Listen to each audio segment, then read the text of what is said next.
welcome to the Prophecy Club, where we study and research Bible prophecy. Our topic tonight is the arrival of the Antichrist. Our speaker tonight is uniquely qualified in that he was raised in an Illuminati family for 20 years. He's also a seventh-generation witch. He attained the degree, third-degree witch, and for the last 18 years, he's been speaking out on it since he met Jesus. Will you help me welcome Doc Marquis?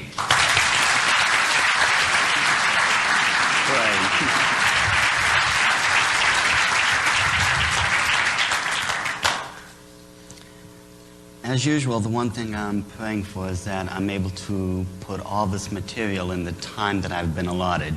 So far, I haven't succeeded once. So if I start moving faster than light, it's only because I'm trying to get all this material in on time. And I'm praying that the camera people will bear with me because I'll be going back and forth to the screen constantly. Now, one of the most common questions people ask me is, how did I get in this mess to begin with? It wasn't my choice. I was raised in an Illuminati family. When I was 3 years old, this is where they brought me to a special ceremony in which I was dedicated to the cause of Lucifer.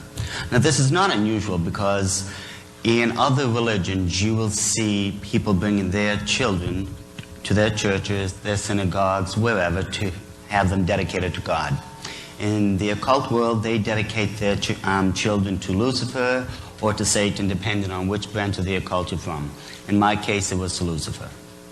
For the next 10 years, I remained in what's known as the outer court. Now, this is best understood as the Illuminati's seminary training ground. This is where you're learning all the religious beliefs, the practices, the rites, the rituals, different spells, incantations, the 8 nights of human sacrifice, all the Sabbaths, Yetzbats, so on and so forth. So by the time I was 13 years old, I was fully initiated as a member of the Illuminati. Towards the end of the ceremony, what they did, they brought forth a book that was made out of lamb's hide. They took a ceremonial knife called athame and they cut my arm wide open. I was passed a quilled feather and I had to dip it in my own blood and sign my occult name in this book. This book is known as the Book of the Dead, as opposed to what the Christian Bible calls what we have is the Lamb's Book of Life. If you're going to understand the occult, understand it in this way. Everything is based upon a reversal or a counterfeit principle straight from the scriptures. To this very day, Satan has never had an original idea, and let me tell you, he never will.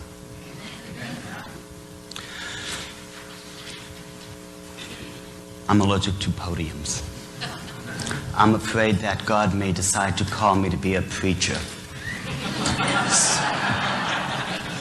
So I stay as far away from them as possible, and in this case, when I have to stand behind them, I will stray as much as possible.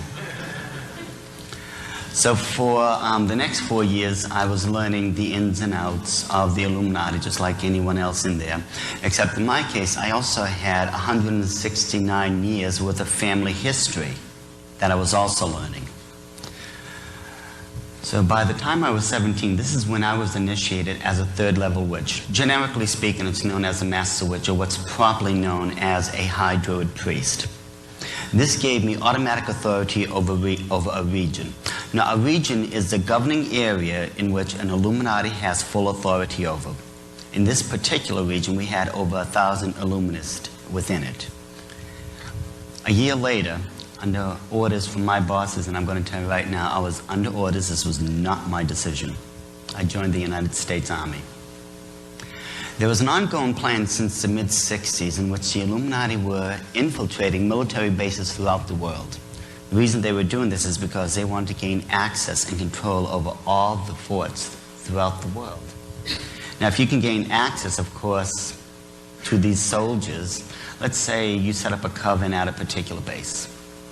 You recruit the people from communications, from supply, wherever. If these people are in, and they're one of you, well, because they're one of you, you have access to what they have access to. And we're talking about some very high-level secrets now. But because they were one of us, they would just bring all this stuff over to us upon demand. Now, when I was in Fort Lewis, Washington, this is where I first started my first coven, if you would. This was Fort Lewis, Washington. About 2 weeks after I got there, I had easily 20 people already recruited. Now, a couple of months into this, we already had at least 100 people at that point. I was basically walking down the street minding my own business when this associate stopped me. It wasn't anyone I really knew too well. It was just someone I happened to have bumped into every now and then. At the end of the conversation, he asked me what I thought was a very ridiculous question. Would you like to go to church with me on Sunday?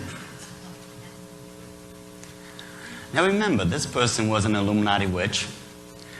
We practice the rites of human sacrifice 8 times a year. We stay in constant communication with demons. And he asked me, would I like to go to church with him on Sunday? Well, I can't repeat exactly what I said because of decency, but back then you can only imagine the way I said no.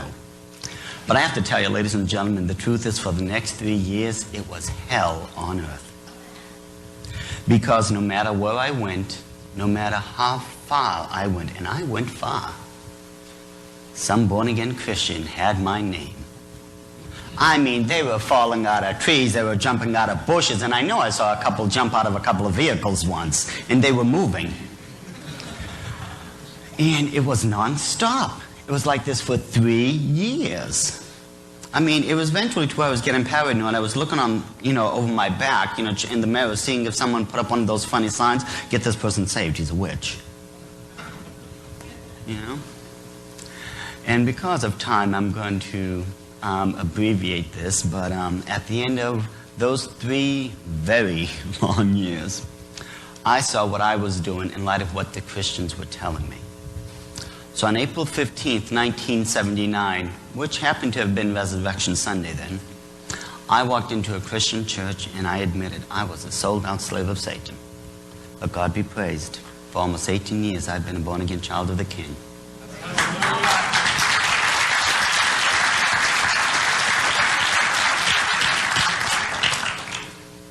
And that's when my life really became interesting. Shortly afterwards, I decided to go to Louisiana Baptist University, Shreveport, where I wanted to get my Christian education. When I was in the military, I did get, my college degree. But right now, I figured it's about time I go into the Christian world, get my Christian education, see what this was all about. This was only about maybe a year and a half after I was saved, something like that. Poor Jimmy Thorpe. That was the chancellor of my university. And I gave that man every gray hair he has to this very day. I did. I admit it. I mean, he had it coming to him anyways. Oh, he did, honest, because the first thing he did, on the very first day he met me, he said, young man, I have 2 lists. One of them is a president's list.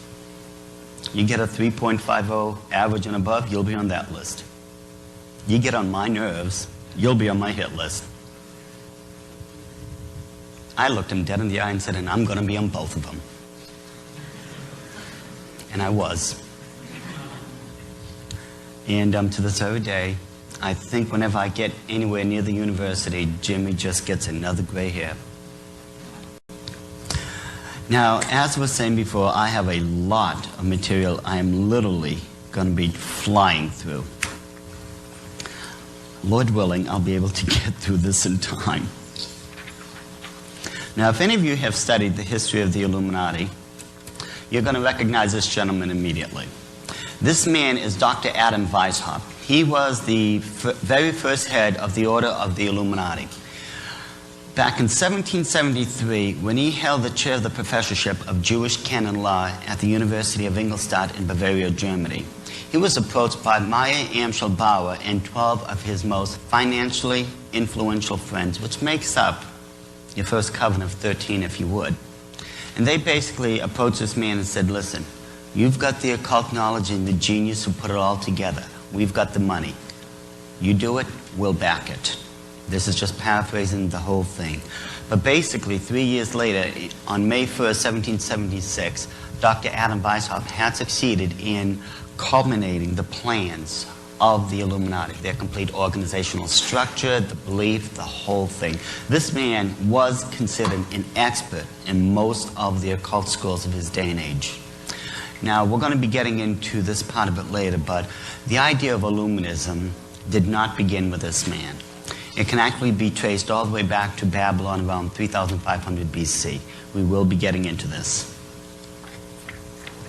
The gentleman underneath Dr. Weishaupt is Baron Adolf von Koenig. It was through this man's brilliancy that the Illuminati really began to flourish. 2,000 of the most powerful, influential people in Germany joined the order of the Illuminati in a matter of years because of this man. We are talking about these people. They had three things in common. They had wealth, they had power, and they had letters. That is to say, they were intellectuals. Now think about this for a second. Could you imagine what we could do right now as a Christian people if we could gather the 2,000 wealthiest people in America? What could we do for Christ then? Literally, we would do what the apostles did and turn the world upside down. How many people recognize this familiar symbol? Okay. If you people would be good enough, please take a dollar bill out, because we're going to be going through this.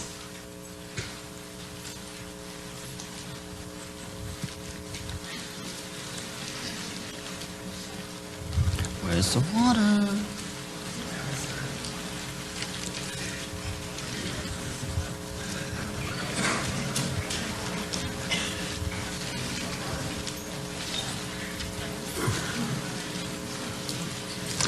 Okay, if everyone has their dollar bill out, if you'll please follow along. You will notice on your dollar bill, this seal will appear on the left-hand side. Okay, you will notice at the very top of the pyramid a 13-letter expression, and directly beneath it, another one. This is, in Latin, it says, Annuit Corruptus Novus Ordo Seclorum, which means announcing the birth of a new world order. This new world order, now if you look at the bottom of the pyramid in Roman numerals, it says MDCCLXXVI. This is 1776. But we are not talking about July 4th. We are talking about May 1st, 1776, the very day in which the Illuminati was officiated. I will be able to show this part of it to you afterwards as far as the proof that this is indeed May 1st. You will notice the pyramid itself is made up of 13 levels. Now, I'm sure many of us have heard of numerology before. This is where you take numbers and assign them to letters, correct? You will notice there's another system in the occult that's known as gematria. Gematria will give you the definition to those numbers. In other words, 6 is the number for man, 36 is the number for the enemy, 16 is the number for love, and I'm sure we all know what the number 666 means, correct? Right. Going back to the seal, again, there are 13 levels to it. 13 in gematria is the number for depravity and rebellion. You'll notice that the pyramid itself is easily discerned to be a three-dimensional object. You can tell by this and over here, it has 4 sides. When you look at the capstone, however, you can't tell that at all. It just remains to be just a triangle and nothing more. That's because in the occult, those 3 sides represent the false prophet, the beast, and the Antichrist. You will notice we are led to believe that that is supposed to be the all-seeing eye of God. If it were, in symbology, that capstone's in the wrong position. It would have to be coming down the point, which would be God looking into the affairs of man. In the reverse position as it is right now, it's man invading the heavenlies. That is the all-seeing eye of Lucifer. Even though he thinks he's all-seeing, he isn't. In short, what this entire seal is saying is that on May 1st, 1776, a new world order had come about. It would be based on depravity and rebellion and headed by Lucifer. Now, if you will take a look to the right-hand side of your dollar bill, you will notice the all-familiar eagle, correct? You will notice that there are 13 stars, a 13-letter banner, the eagle's holding the banner, the breastplate, the arrows, tail feathers, and the olive branch. Now, I'm going to switch to a black and white one because the breastplate especially breaks up into a certain pattern that you need to take a good look at. Starting at the very top, you will notice the cluster of 13 stars. Surrounding those 13 stars are 28 guidelines. 28 in gematria stands for eternity, or that which is eternal. Directly beneath those 13 stars, you will notice the eagle is holding a 13-letter banner. The banner in Latin says E pluribus unum. Translated, E pluribus unum means one out of many. But the question is, one out of many what? When Dr. Adam Weishaupt was formulating the Illuminati, he was infiltrating the Masons, the Jesuits, the Rosicrucians, and other occult schools of his day and age. What he was doing was taking the best and the brightest minds out of these organizations and bringing them into his own. What he was doing was forming one group out of many group. This is what that is talking to. You will notice the eagle is looking to the right. Whenever the bird, symbolically speaking, looks to the right, it's looking on in favor of whatever it's looking towards. Compare this to the Nazi warbird of World War II, where it was looking to the left, away, in opposition. In other words, it was not looking on in favor. An eagle bird, correct? Most people have never seen the original seal that was accepted by Congress in 1782. This seal, which bears the eagle, was only designed like that back in 1933. In other words, that was the first time the eagle itself appeared on the seal. I'm going to show you the original one, and then you try to tell me what it looks like.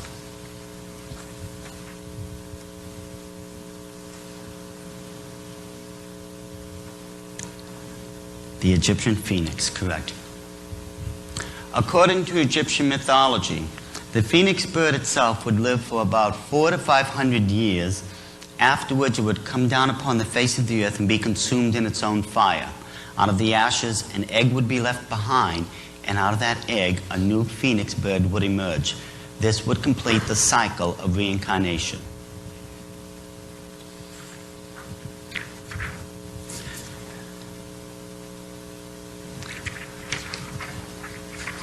This particular eagle is not what we call a perfect one, because the wings have 32 feathers and one has 33. This is because they represent the two factors of masonry. One factor, the York Rite, has 32 degrees, and the Scottish Rite has 33 degrees. We're going to get into the Masons and how they've been fooled. And literally 95% of all Masons do not realize that they've been victimized. You will notice a very unusual breastplate upon the eagle. There are 12 horizontal lines and 18 vertical lines. 12 in gematria is the number for governmental perfection. 18 is the number for bondage. But what is more interesting is that these 18 lines are broken down into 6 sections, making the white field into 7. 6 is the number for man, 7 is the number for God. What they are literally doing is putting man above God. You will notice the eagle has 8 talons or claws in that they are clenched. 8 is the number for new beginnings. But once again, they are clenched. Symbolically speaking, something's being taken away. If something was being given, they would be open. The olive branch on the left-hand side has 13 leaves and 13 berries. Over here we have 13 arrows. The olive branch itself represents peace, and the berries represents the fruit of that peace. The arrows represent our military might and our ability to defend ourselves. But notice how they're being taken away. Tail feathers have always been used for guidance and stability. We all know this. 9 tail feathers. 9 is the number for completion of that which is finished. What this seal is saying in light of the other seal is that this new world order is going to be eternally crowned with depravity and rebellion, having formed itself out of many groups. Through reincarnation, this new group has emerged as a perfect government and holding us in bondage. This new government will place man above God, taking away our peace and our ability to defend ourselves, and that it is now complete. But it doesn't stop there. We're just scratching the tip of the iceberg right now. If you notice very carefully, can we see the difference between the phoenix and the eagle? I think once we take a good look at them side by side or on top of each other, we see an obvious difference. One of the most foulest, there's no sign more evil than this particular symbol. But if you look at the bottom symbol right here, this particular symbol is known as a hexagram. It has 6 points to it, and it has a circle around with it. In order for anyone in the occult to summon up a demon, and I mean a literal demon, to this plane of existence, they must use that symbol. That has to be used. Now, this is not to be confused with this symbol up here. That is commonly referred to as the Seal of Solomon, the Mogan David, or the Seal of David. You will notice it is 2 equilateral triangles that are interwoven. This shows the union of man with God. This particular symbol, the hexagram, takes a equilateral triangle and puts it on top of another. This is placing man above God. Again, it's just a lousy counterfeit. We know that according to Revelation 13:18, that the number of the beast is 666, correct? A hexagram has 6 points to it. 3 of them would constitute a 6, a 6, a 6, correct? Now, have any of you ever wondered why there are so many 13s on the dollar bill? Now, I know the most commonly response is that it represents the 13 colonies. Well, why so many 13s? That's a little bit redundant. We have 13 stars, we have banners and letters that make up 13, 13 leaves on the berries, 13 arrows. Why so many 13s? I'm going to show you the seal that has the eagle on it. I think we're going to begin to get the picture once you look at this very first one. Look at the very top of the eagle. You will notice there is a hexagram sitting right above it.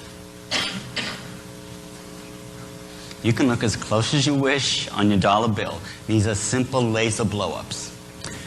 This is a known, defined geometric symbol. It is known as a hexagram because geometry has assigned the meaning to its shape. You'll notice there was a star inside each of the points, and the 28 guidelines form the circle. Your first 6. Here is why there are so many 13s on the dollar bill. If we play connect the dots, the hexagram once again is shown. 13 stars, and you follow the outline now of the star itself. Straight down to the 13 arrows, to the 13 olive branch, and they connect. Straight through and across the stars through the 13 lettered banner. 6 and 7 here makes 13. Notice a point right down here where you're supposed to connect it. And if you notice, the seal already comes with a circle. Now, if my premise is correct, there has to be a third 6 somewhere. And if you look towards the other seal, you will find the other hexagram. Once again, all we have to do is just connect the 13. So the 13 steps, the 13-letter banner, which if you notice goes directly underneath the capstone and connects down here. And it comes with a circle. So we have 3 6s. But it doesn't stop here. I'm going to get into another section, and as I do, we will be referring back to this particular symbol. I will lay a foundation first, and then you will see something other with this symbol you would never have guessed. But then again, you're not supposed to know any of this. These are among what we're going to be discussing and showing tonight, among the top 1% of those secrets the Illuminati do not want you to know about. Because if you were educated as to what was really going on, you would really begin to start doing something about it. And it's unfortunate that America itself is purposely being educated into stupidity. It's for this reason that 1 out of 10 graduating seniors cannot even read his own diploma. And it's for this reason that 1 out of 5 American parents cannot even read a bedtime story to their own children.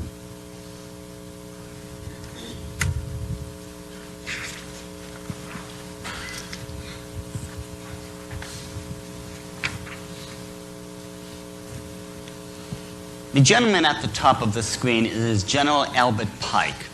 He was the head of the southern jurisdiction of Freemasonry back in the 1800s.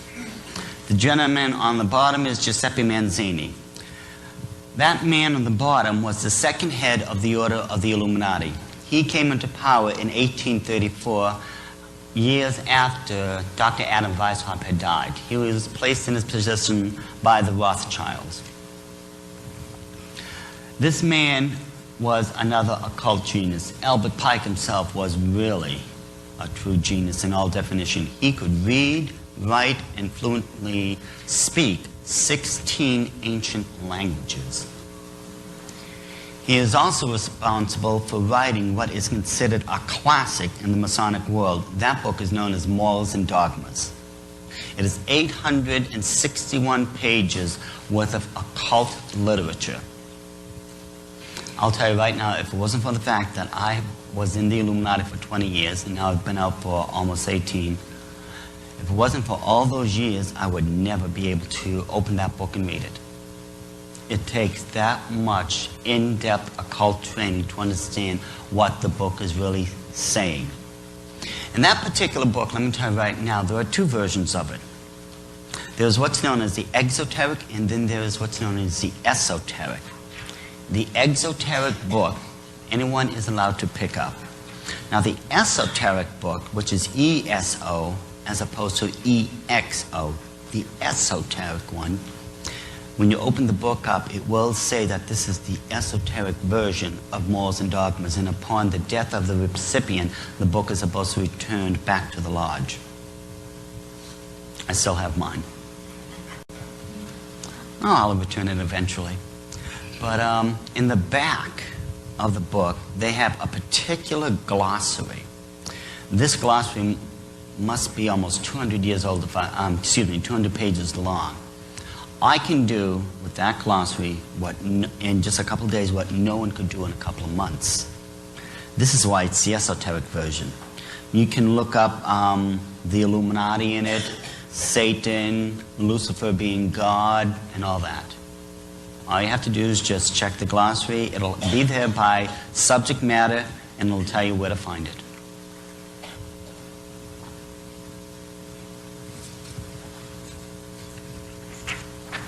How many people know this map? This is the original map of 1790 of Washington, D.C. And when I look at some of these old materials, I really get a laugh. I mean, you notice over here, someone couldn't spell Potomac correctly, so they had to cross out the W.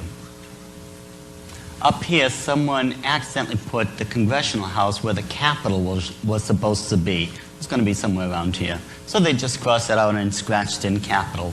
Even back then, just as today, they were having educational problems.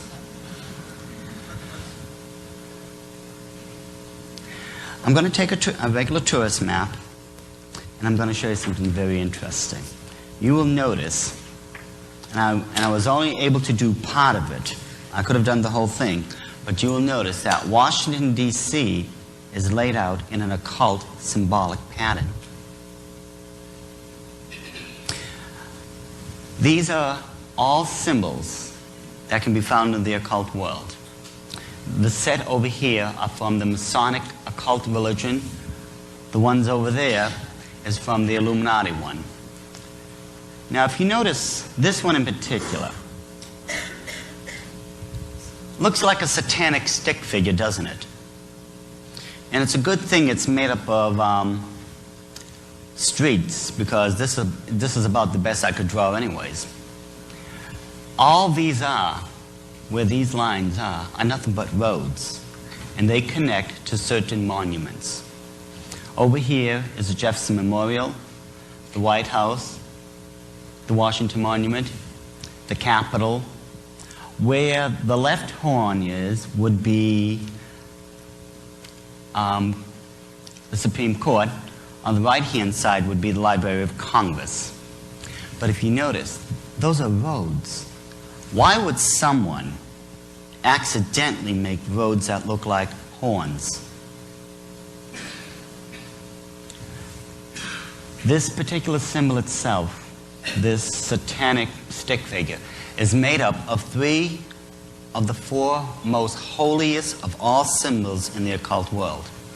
Where the arms come down and go up, that is known as a square in the Masonic world. You notice where the circle is and it comes down to what looks like legs. That's a compass. We all know what a compass is used for.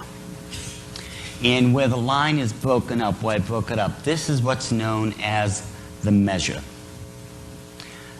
But again, notice how it forms this satanic stick figure, and it goes straight through, mind you, one of the most powerful streets, politically speaking, in the world.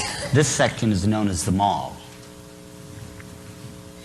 Now, when we look at the other figure, I'm sure we've all seen the inverted 5-pointed star before. Notice how the compass comes right over here to the White House, and the inverted pentalpha, or what's known as the goat head of Mendes, or the mezzanine goat head, converges at the White House also. It connects from Mount Vernon to Logan Circle, to DuPont Circle, to Washington Circle, and just meets right back here. And if all you have to do is, again, just connect the roads, and it makes a symbol. This shows the unionization of the Masonic world with the Illuminati one. You will notice that square green block up there. That place is what's known as the House of the Temple. If you wish to become a 33rd degree Mason, or what's known as a Sovereign Grand Instructor General, you have to go there to have it performed. That is the headquarters for Masonry worldwide. And it's no coincidence that from the White House all the way up to the House of the Temple, it's exactly 13 city blocks. Funny how this number keeps repeating itself. Now, just to show you, this will work with any tourist map. I have another one here that I'd like you to take a look at. It's nothing special. Once again, it's just a regular tourist map. Again, the Capitol. Here is Pennsylvania Avenue, Maryland Avenue, the White House, Thomas Jefferson Memorial, the Mall, the Washington Monument, the House of the Temple, and you notice the goat head of Mendes again, both converging at the White House. Now, a lot of people have asked me, how long has this been going on? In other words, how long have the Illuminati placed their seat of power in America? how long has it been here? When we take a look once again at the original map of Washington, D.C., you will notice the symbols are right there. This is the map of 1790. You will notice the Masonic symbols, which make up the satanic figure, the inverted pentalpha, and 13 blocks away already from the White House to the House of the Temple, 13 city blocks. It was already there. When they first designed Washington, D.C., they had laid it out to where it would form these occult patterns. I think by now it becomes apparent that this can't be an accident, especially when we consider that these are known occult symbols. Now, one last piece of proof I would like to demonstrate to you before we get into this even deeper. If you recall, the pyramid that's on the back of the dollar bill, correct? Starting at the base of the pyramid, the foundation, this is where all things begin. You will notice the only letter this symbol is touched, runs through, the only letter through here is the M. Over here, you will notice that the only letter or number that is outside of it is the 1, correct? Well, that's why it's May 1st, 1776. But it goes further than that. The only letter that this goes through is the M. We will start at the foundation, which is the beginning of all things. From the M, the symbol goes all the way up to, it cuts over underneath the capstone to, it cuts straight down, goes between these letters, and cuts down to. Now, it cuts up, and it's difficult to see in black and white, but it cuts over the symbol to the, what does M-A-S-O-N spell?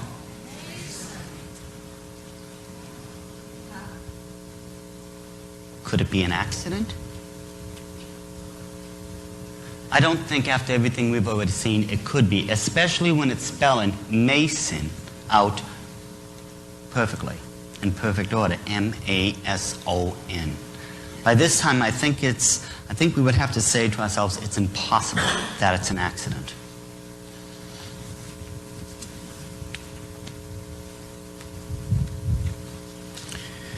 Going into the Masons themselves, in order to understand the true occult nature of their system, what we're going to do is go through their own books. Throughout the last 18 years, some of the most commonly asked questions I've been asked is what we're going to go over right now. One of those questions people usually ask me, is Freemasonry or the Masons, are they a Christian organization? According to Albert G. Marquis in his Encyclopedia of Freemasonry on page 182, now this man was a 33rd degree Mason. He states, if Freemasonry was simply a Christian institution, the Jew and the Muslim, the Brahmin and Buddhist could not consciously partake of its illumination. Well then, is it Christian?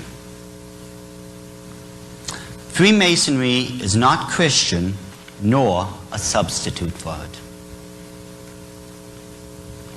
Now, if any of you have been inside Masonic Temple, you will notice that they have the King James Version of the Holy Scriptures sitting on their altar, which is towards the east. You would think this would be proof, or some proof, that they're into something godly. According to the Digest of Masonic Law, it states, Masonry has nothing to do with the Bible. It is not founded upon the Bible. For if it were, it would not be Masonry, it would be something else. Well, so then, it's not a Christian organization. They don't have a Christ-centered religion, and they don't believe in the Bible. Well, then what about God? According to J.D. Buck, in his book Mystic Masonry, he states, Humanity in total then is the only personal God. Now, isn't this what the New Age religion is telling us? You are a God unto yourself. I mean, Shirley MacLaine, John Denver, and this is a very old lie, people. It is the oldest of all lies that was given to mankind. If you remember, when Adam and Eve was in the Garden of Eden and Satan, in the guise of a serpent, approached Eve, he said, if you will eat of this forbidden fruit, ye shall be as gods. It is the same old lie, ladies and gentlemen. It's just a different package, and that's it. So since the Masons do not hold to Christ, the Christian religion, to God, or anything like that, then they can't be teaching a religion, correct? Or at least this is what we've been led to believe. Listen to this. Every Masonic lodge is a temple of religion, and its teachings are instructions in religion. This is from Albert Pike's classic book, Moral and Dogmas, on page 213. Since they are a religious temple, what are they searching for if they're not looking for Jesus Christ? Like we here in this particular church building, this is who we're looking after, is our Lord and risen Savior. Question is, who are they looking for then? Freemasonry is a search after light. That search leads us directly back, as you see, to the Kabbalah. The Kabbalah is a very ancient occult symbol in which you take Hebrew letters from their alphabet, and if you arrange them in a certain pattern, not only can you formulate and cast spells through it, but you can also glean the hidden mind of God. Imagine that. Just by arranging a couple of letters, you can actually gain hidden knowledge from God's mind. This is basically what the Kabbalah is about. But isn't the Kabbalah a religion, though? Once again, according to Albert Pike's book, Moral and Dogmas, all truly dogmatic religions have issued from the Kabbalah and returned to it. Everything scientific and grand in the religious dreams of all, the Illuminati. And so many Masons tell me that their lodges have nothing to do with the Illuminati. So then, since we know that the Kabbalah is an ancient occult religion, and since it's being used in the Masonic religion, are any of their occult symbols, can they be identified as normal symbols, shall I say, within the occult realm? In other words, are we looking at a pattern here, a similarity? According to one particular occult book in my library, it's called The Secrets of Ancient Witchcraft. It was written by Arnold and Patricia Crowther. This is what they state. In modern witch rites, we find terms and expressions that are also used in Masonry, the Golden Dawn, and other such occult societies. Now these witches, in other words, are pointing to the Masons and saying they are an occult society. Now when you think about it, who better than an occultist to point out who the other occultists are?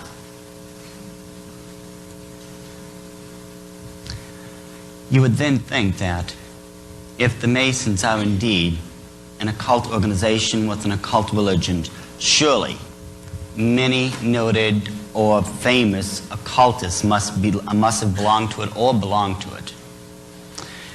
And I'm going to show you some interesting examples of Masons who are also known practicing occultists or witches or Satanists.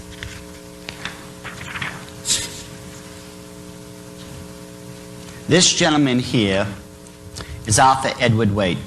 He was an occult writer and historian, and he was also responsible for creating a particular type of tarot deck This tarot deck is known as the Waite Rider Tarot deck. It's one of the most commonly used, if not one of the most popularized version of a tarot deck.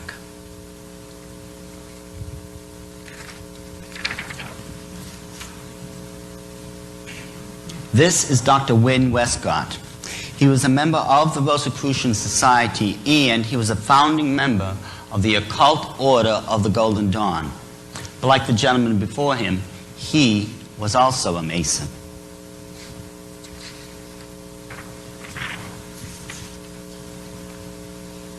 S. L. McGregor Mathers. He was the other co-founder of the occult order of the Golden Dawn, and he too was a Mason. Do you know this next one has stumped more people than I know what to do with? I thought this would be one of the most commonly recognized ones. Does anyone know who this gentleman is?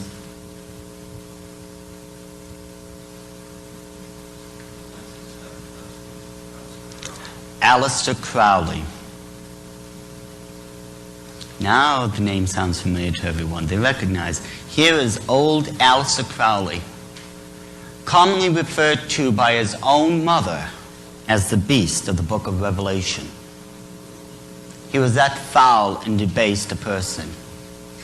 His contemporaries, other occultists, referred to him as Mr. 666. And there he is in all his Masonic glory.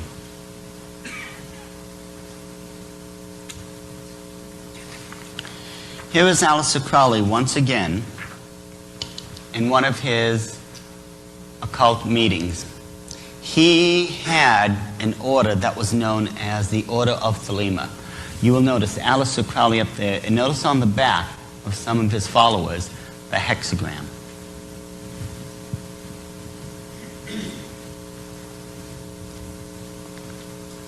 Then there was another gentleman, Dr. Girardin Carceau. He was a member of the Illuminati, and he was the leader of an occult religion known as Martinism. And if you look at Albert Mackey's book, Encyclopedia of Freemasonry, he talks about Martinism. He states that the degrees of Martinism abounded in the reveries or pleasures of the mystics, or those people in the occult.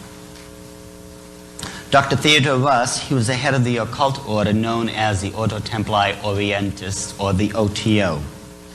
And he was such a prolific occult writer that he gave the reins of authority in England over to Aleister Crowley.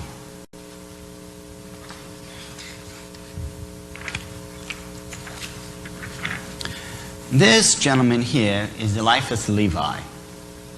His true name was Alphonse Constanza.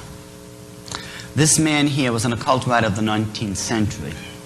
Now, many of the occult crimes that I've worked with, police departments, with Ted Gunderson and other investigators in the past, they have come across a common occult symbol, or picture if you would, that this occultist, this Mason, was responsible for drawing.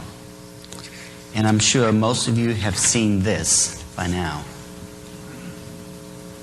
This was drawn by the hands of a Mason. And it is backwards.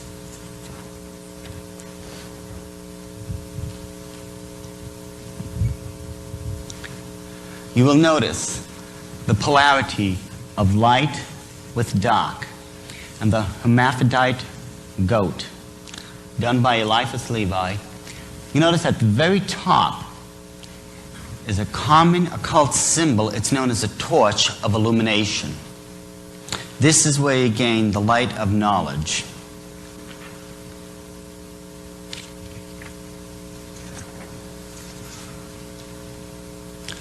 Dr. Gerald Gardner, he started a particular movement in England, and so powerful was this movement and so popular was it that an entire branch of witchcraft was named after him. It became known as Gardnerian witchcraft.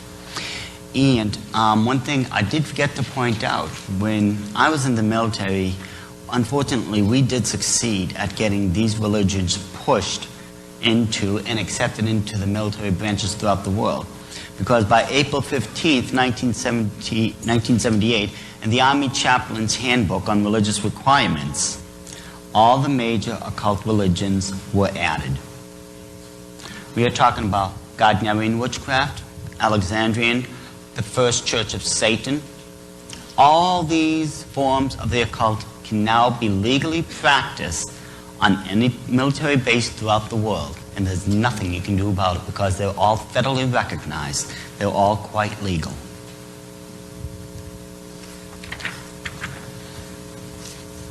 Alex Sanders, another Mason, but also a very powerful witch himself, to which, as I just stated, he was so powerful and his movement was so powerful that they started a whole new occult religion known as Alexandrian witchcraft.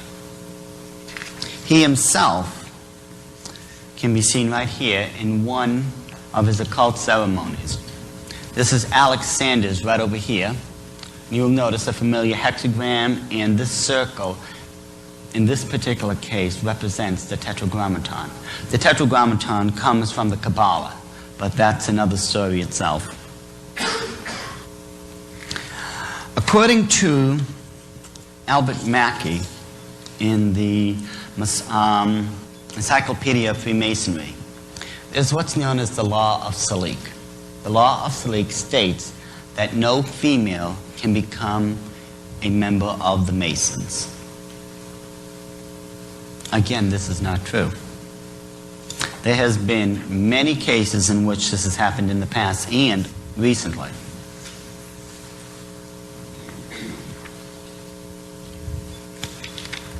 This lady here is Elizabeth St. Ledger. She was initiated 1710 when she was only 17 years old. You will notice she has the compass and the square on her King James Version of the Holy Scriptures. You will notice she has a Masonic apron on, and notice the symbol of the sun. These people are sun worshippers. That's why, if you ever go to a Masonic temple, you will see that inverted five-pointed star on the east side wall of a Masonic lodge. This is where, of course, the sun rises in the east.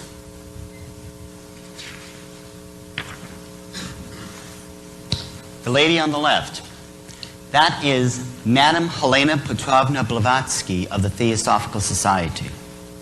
She was the one through whom a major trust had come about. It was known as the Lucifer Trust through her society. But for obvious reasons, this did not become popular. So they abbreviated it to Lucifer Trust.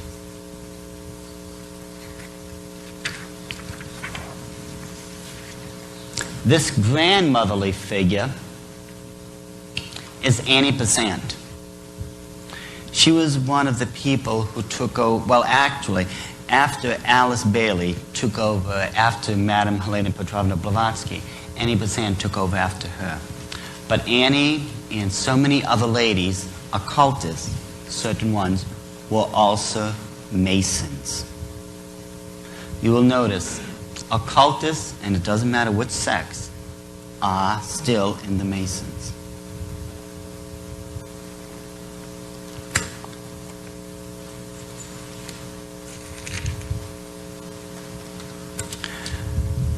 Now, assuming then that many Masons are into the occult religions, what are then the true doctrines of the Masons? In other words, what do they really believe in? According to a letter that was dated July 14th, 1889, and it was penned by Giuseppe Manzini, he stated, "That which we say to the crowd is this: we worship a God, but it is the God one adores without superstition. To you, sovereign, grand, instructed generals," now that's a 33rd degree Mason, "we say this: you may repeat it to the brethren of the 30th, the 31st, and the 32nd degree, that the Masonic religion should be held by all of us initiates of the high degree, maintained in the purity of the Luciferian doctrine." So then, according to this letter, they're saying that Lucifer is that source of light that they've been looking after. Albert Pike would agree because he states in his book, Morals and Dogma, on page 821, Lucifer, and in this case it says Lucifer, and it's all capitalized, Lucifer. Lucifer, the light bearer. Is it he who bears the light? Doubt it not. Lucifer, according to their own teaching, is the source of light. We were always told it was Jesus Christ.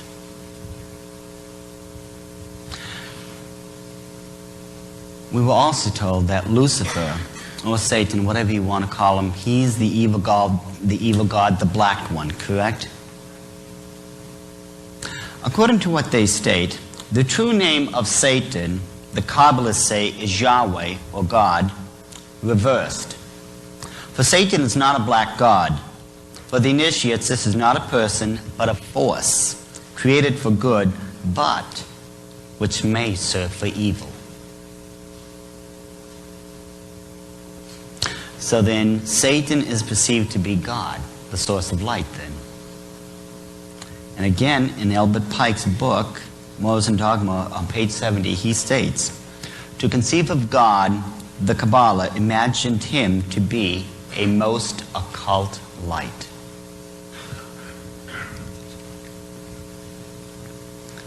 The first 3 degrees of Masonry, they're known as the Blue degrees. You receive this at what's known as the Blue Lodge, or the Blue Lodge degrees. You would think that those people who are entering these first 3 degrees, that they're told the truth of what's going on. No, you're right, they won't. Albert Pike even put it very clearly when he stated, the Blue degrees are but the outer court or portico of the temple. Part of the symbols are displayed there to the initiate, but he is intentionally misled by false interpretations. It is not intended that he shall understand them, but it is intended that he shall imagine he understands them. So these people from day one are being lied to and they're being deceived. Their own writings clearly demonstrate this. So then the next question one would have to ask oneself is, who then is allowed to know the truth of what's going on in the Masonic world? We must create a super right which will remain unknown, to which we will call those Masons of high degree whom we shall select. With regard to our brothers in Masonry, these men must be pledged to the strictest secrecy. Through this supreme right, we will govern all Freemasonry, which will become the one international center, the more powerful because its direction will remain unknown. So then, there's an outside type of Masonry, and then there is a show Masonry. In other words, something's just being put out and then something's being kept behind the scenes. It is this which has served as the basis for our organization of secret Masonry, which is not known to, and aims which are not even so much as suspected by these chattel, attracted by us into the show army of Masonic lodges in order to throw dust in the eyes of their fellows. They also go on to state, Gentile Masonry blindly serves as a screen for us and our objects. This is pure Illuminati doctrine we're talking now. Because the Masons themselves were infiltrated by the Illuminati back in July 16th of 1782. Dr. Weishaupt and Baron Adolf von Koenig convinced representatives from the 23 supreme councils of the Masonic world back then to follow the Illuminati towards a 7-part plan which would lead to the creation of a new world order. And this was not some type of clever catchphrase that George Bush came up with on September in 1990 when he stood up in front of Congress. No, the New World Order, it's a very old expression and it's a very old philosophy. So then if Masonry is only so much show on the outside, what are they really trying to hide on the inside? We, and they're speaking of the Illuminati, shall create and multiply free Masonic lodges in all the countries of the world, absorb into them all who may become or who are prominent in public activity. For in these lodges we shall find our principal intelligence office and means of influence. All these lodges will be composed of these learned elders. The lodges will have their representatives who will serve to screen the above-mentioned administration of Masonry and from whom will issue the watchword and program. The most secret political plots will be known to us and will fall under our guiding hands on the very day of their conception. You want to know why so many wealthy people, so many powerful political people, why so many intelligent individuals are brought and recruited into the Illuminati, or in this case in the Masons? I think we already know the answer. Because through these people, their influence have multiplied in ways we can't even begin to imagine. But what's even more amazing, historically speaking, there was many, many people who were actively trying to warn America and others about what was going on in the Masonic lodges and what was going on with the Illuminati. But how many people were listening? In a letter dated 1785 from George Washington to the Reverend G.W. Snyder, he states, "Reverend Sir, it was not my intention to doubt the doctrine of the Illuminati and the principles of Jacobinism had not spread in the United States. On the contrary, no one is more satisfied of this fact than I am." And he was the first master of the Alexandrian Masonic Lodge. But once he found out what was going on, he left only to fight against all this. 1798, the Reverend Jebediah Morse, who was the father of Samuel Morse, preached this part of a sermon. He stated, "The Order of the Illuminati has its branches established and its emissaries at work in America." The president of Harvard University, Joseph Willard, on July 4th, 1812, stated, "There is sufficient evidence that a number of societies of the Illuminati have been established in this land. They are doubtless striving to secretly undermine all our ancient institutions, civil and sacred. These societies are clearly leagued with those of the same order in Europe. We live in an alarming period. The enemies of all order are seeking our ruin. Should infidelity generally prevail, our independence would fall, of course. Our republican government would be annihilated." Sir Winston Churchill, in 1920, 3 years after the Bolshevik Revolution had taken place and they seized Russia, from the days of Spartacus Weishaupt to those of Karl Marx, to those of Trotsky, Bela Kun, Rosa Luxemburg, and Emma Goldman, this worldwide conspiracy has been steadily growing. This conspiracy played a definitely recognizable role in the tragedy of the French Revolution. It has been the mainspring of every subversive movement during the 19th century. And now at last, this band of extraordinary personalities from the underworld of the great cities of Europe and America have gripped the Russian people by the hair of their heads and have become practically the undisputed masters of that enormous empire. Nesta Webster, in the 1920s, stated, "While these events," she was talking about the early stages of the French Revolution, were taking place in Europe, the New World, speaking of America, had been Illuminized. As early as 1786, a lodge of the Order of the Illuminati had been started in Virginia, and this was followed by 14 others in different cities. And one of them in particular was in New York City. The governor who headed this particular lodge of the Illuminati was Governor DeWitt Clinton.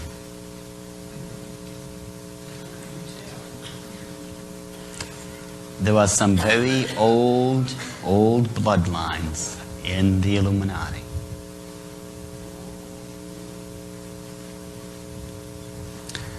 One of my favorites, the report of the California Senate Investigating Committee on Education, 1953. So-called modern communism is apparently the same hypocritical and deadly world conspiracy to destroy civilization that was founded by the secret order of the Illuminati in Bavaria on May 1st, 1776, and that raised its hoary head in our colonies here at the critical period before the adoption of our federal Constitution. This was back in 1953, not too far away. Time and time again, people have been trying to warn others about what has really been going on in this world. That there is a conspiracy, and that this conspiracy is headed by those people who are following Lucifer. These people are known as the Illuminati. They have their puppets and front men throughout the world. And unfortunately, with the Masons, as I stated before, 95% of them have been duped. They've been lied to. Most of them, they have been trying to do a good work. They really have been. Think of the Shriners hospitals, Shriners burn centers, the Shriners circuses. So many of them are trying to do a good work. But they have been lied to. They have been used as front people for over 200 years now. And what's interesting, do you know most of them have never read any of their own books from cover to cover? I'll tell you right now, if they really did, and if they would just read some of the stuff we have just gone over, I believe they would begin to understand that they have been lied to and that they have been used. Personally speaking, those Masons who do get out, I get a lot of my Masonic books from them. They just hand over their Masonic books that they've gathered over the years. They give it to me. This way I can sit down, I can pour through it, and I can keep on revealing more truths to these people. So Lord willing, they'll be able to get saved and get free from what Satan has shackled them with. Especially those people who are stuck in the Illuminati. Those are the most deceived people upon the face of the earth. They are told there is no way out. You try to get out, you will be killed. And the truth is, yes, I'll tell you right now, if you leave the order of the Illuminati, within 24 hours they have nothing less than a $10,000 bounty placed on your neck to anyone in the Illuminati who can collect it. They don't care how, just so long as you execute the person. Now in my case, I lost count after 20-something different death attempts. You just lose count after a while. I mean, I've been shot at, I've been poisoned, they've tried to run me over. They have, according to the last person we got out, a $500,000 bounty out for my neck. Oh, but I'm not worried. I'm not worried. I've got nothing to worry about. I mean, think about this. God has infinite foreknowledge. He knows the exact split second of time somewhere down this road that I'm going to die or I'm going to be called up in the rapture. Now, no matter how powerful Lucifer or his cronies in the Illuminati believe they are, no matter how strong they think they cannot alter what God has already foreseen 1 second more or less. So why should I get a gray hair?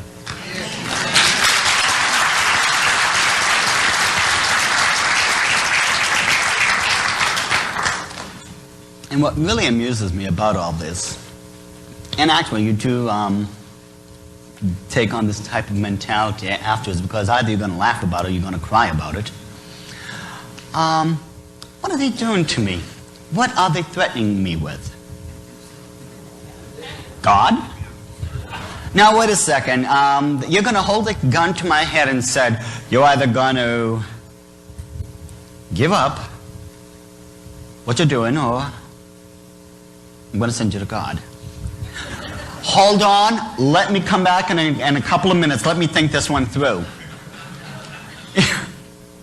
This is ridiculous. If they think that they are going to threaten me, especially at this point in my life, they are out of their minds. You know? And we have to remember, ladies and gentlemen, the same goes with each and every single one of you here. One things that breaks my heart is when I personally have seen pastors, associate pastors, Christians who won't even put one finger on an occult book. This is not the Ark of the Covenant. It's not going to kill you. You know? You don't have to be a Levitical priest to pick it up. But we are so paralyzed with fear. And this doesn't make sense. I thought fear was of Satan and not of God. Well then, why are we afraid? More people tell me, do you know what these people do? Do you know who they're worshiping? Do you know what those witches and... Well, yes, I have a pretty good idea.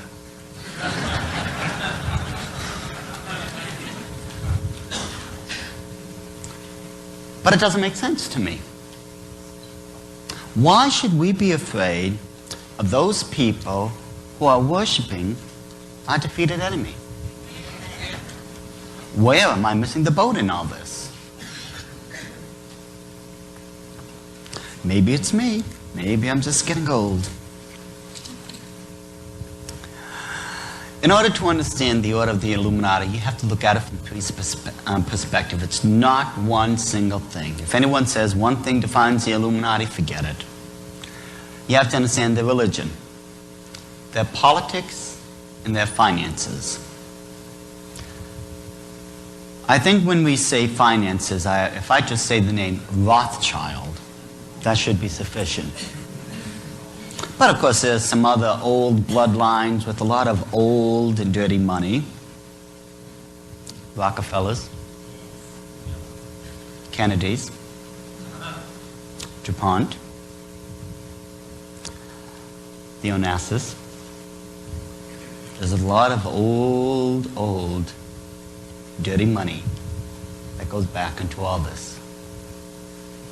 When we look at the occult part of all this, we have to go back all the way to about 3,500 BC, the Tower of Babel. Now we all know that basically at the end of the great Noahic flood, Noah, Mrs. Noah, well, I didn't know her name, Shem, Ham, Japheth, their wives, all of them got off the ark and all the animals got off with them. Now the problem was, the animals were multiplying faster than the human beings. This was a problem because, you see, these were no longer the friendly, docile, we'll pet the lion type animals. The curse had already hit the face of the earth. The Garden of Eden was already over. These were man-hunting, flesh-eating creatures. Someone had to come up with an answer because we were on the bottom of the food chain. We became the endangered species. Well, this is where Nimrod comes into play. You read scriptures, you'll find out that Nimrod was a mighty hunter before the Lord. But what most people don't realize is, see, this is an Old English word. And I'm an Old English person, so I can tell you that. The word before means against. Nimrod was not a mighty hunter for God. He was a mighty hunter against God. So you find out that in the occult world, the male god, or who's known as, that part of the aspect of the of witchcraft, he's referred to as the god of the hunt or the stag god. Nimrod was a mighty hunter before the Lord. That's how he became known as the god of the hunt or the stag god, among other names. He and his mother, Semiramis, came up with a brilliant idea. They had a city built, and they had it walled in. This was the very first walled city in man's history. It was known as Babylon. 7 others came about because of it. You'll find out that in the Bible it says, and this was the beginning of his kingdom. Now obviously, if this was his kingdom, he must be the king. And he was. His mother, Semiramis, was the queen. What no one realized back then at first is that through Semiramis and Nimrod, the occult religion was started. This is where we get the occult, is from these 2 people. They co-founded this religion. Nimrod's uncle Shem found out about this.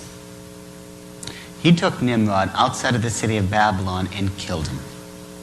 He chopped his body into little parts and dispersed those throughout the other cities as a warning to anyone else who would ever dared to mock God in this fashion. This was not going to be tolerated. You don't mock God like this. Semiramis, being the smart cookie that she was, took the occult religion and pushed it underground. Now, to put this as gently as possible, just to show you how sick Nimrod and his mother were, and again, I'm going to say this as gently as possible, they were sharing the same bedroom.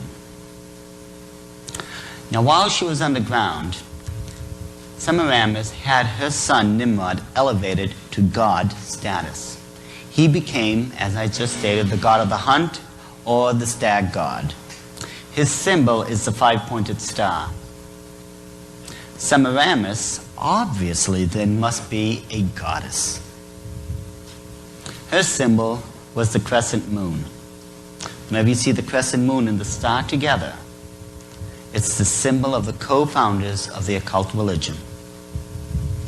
While she was underground, she had her priests and priestesses. She told them that she was having, get this, an immaculate conception.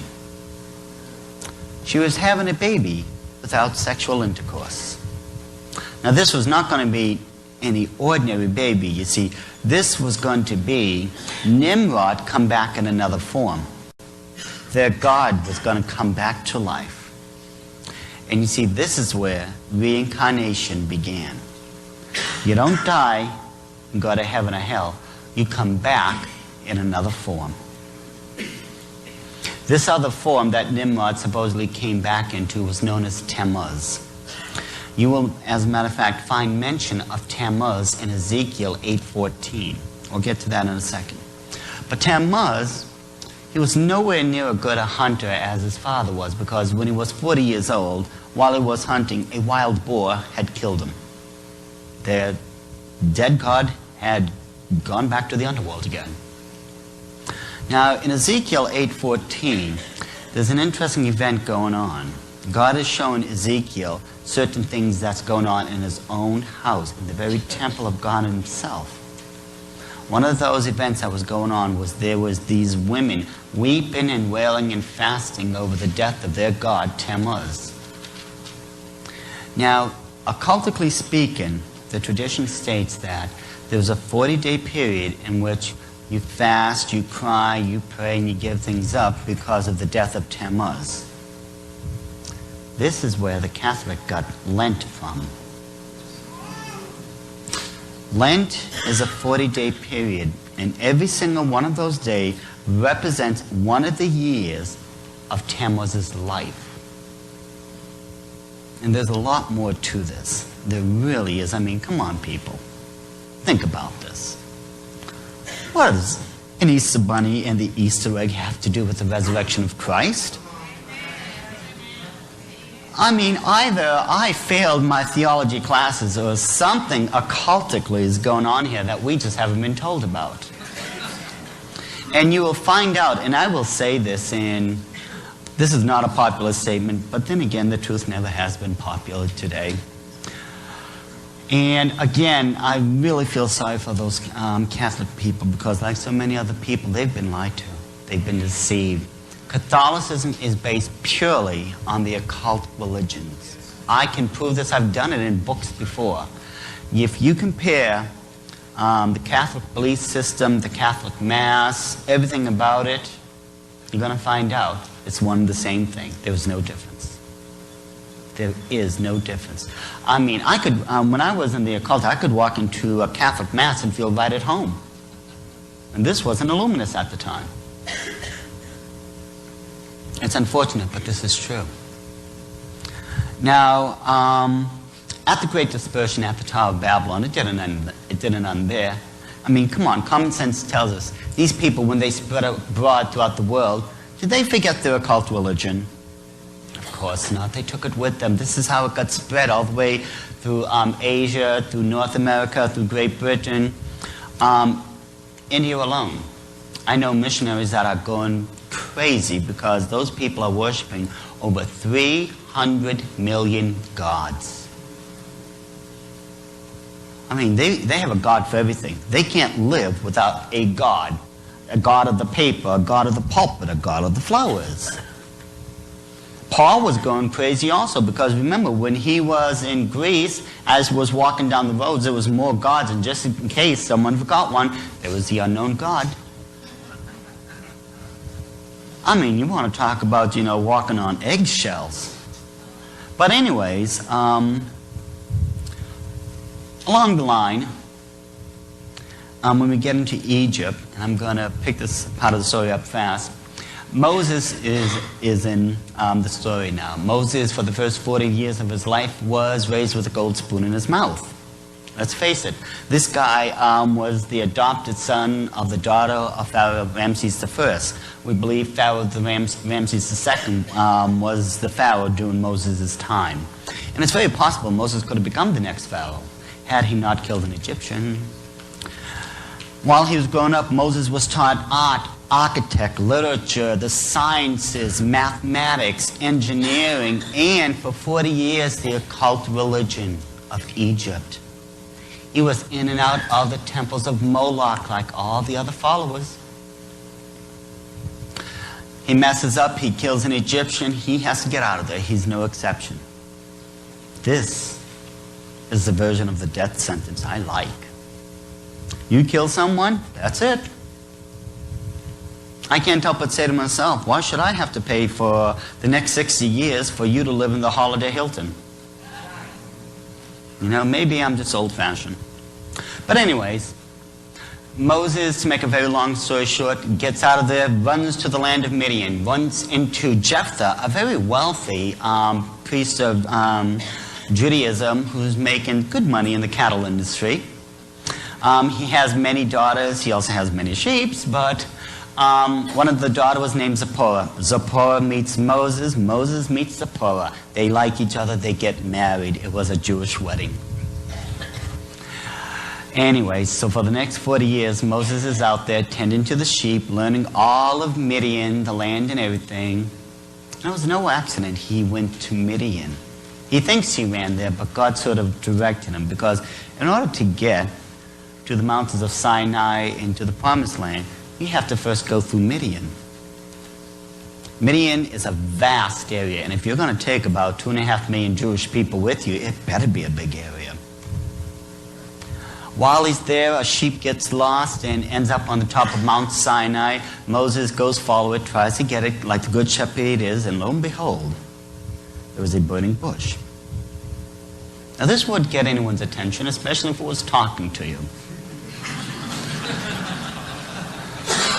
Moses, this is God. Take your sandals off, this is holy ground. I've got a job for you. Moses, you're going to go down to the land of Egypt where Pharaoh sits, and you're going to take the entire workforce and get out of there. Do you know Moses was not into this? You read the scriptures very carefully. 5 times Moses was trying to worm himself out of it. One of my favorite times is that, but God, I'm a lousy speaker and I have a slow tongue. Wait a second. If you read over in the book of Acts, Luke was saying that Moses was a great orator and a man of mighty words. Now, doesn't this sound like Moses was just about this far away from lying? Now, come on, people. Don't you think by now We have sanctified and glorified and elevated these people to where they're no longer human.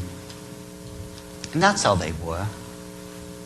These dear brothers and sisters of ours in the past were no different than any single one of you, except for one single thing: the level of their commitment, of their faith. That's the only difference. Any single one of you is capable of doing a lot better than what they did back then. It's true. Even Christ himself said, greater deeds are you going to be able to do. And why not? Because all power and authority was given unto you in heaven. Every single one of you in this room have that power. So why aren't we exercising it?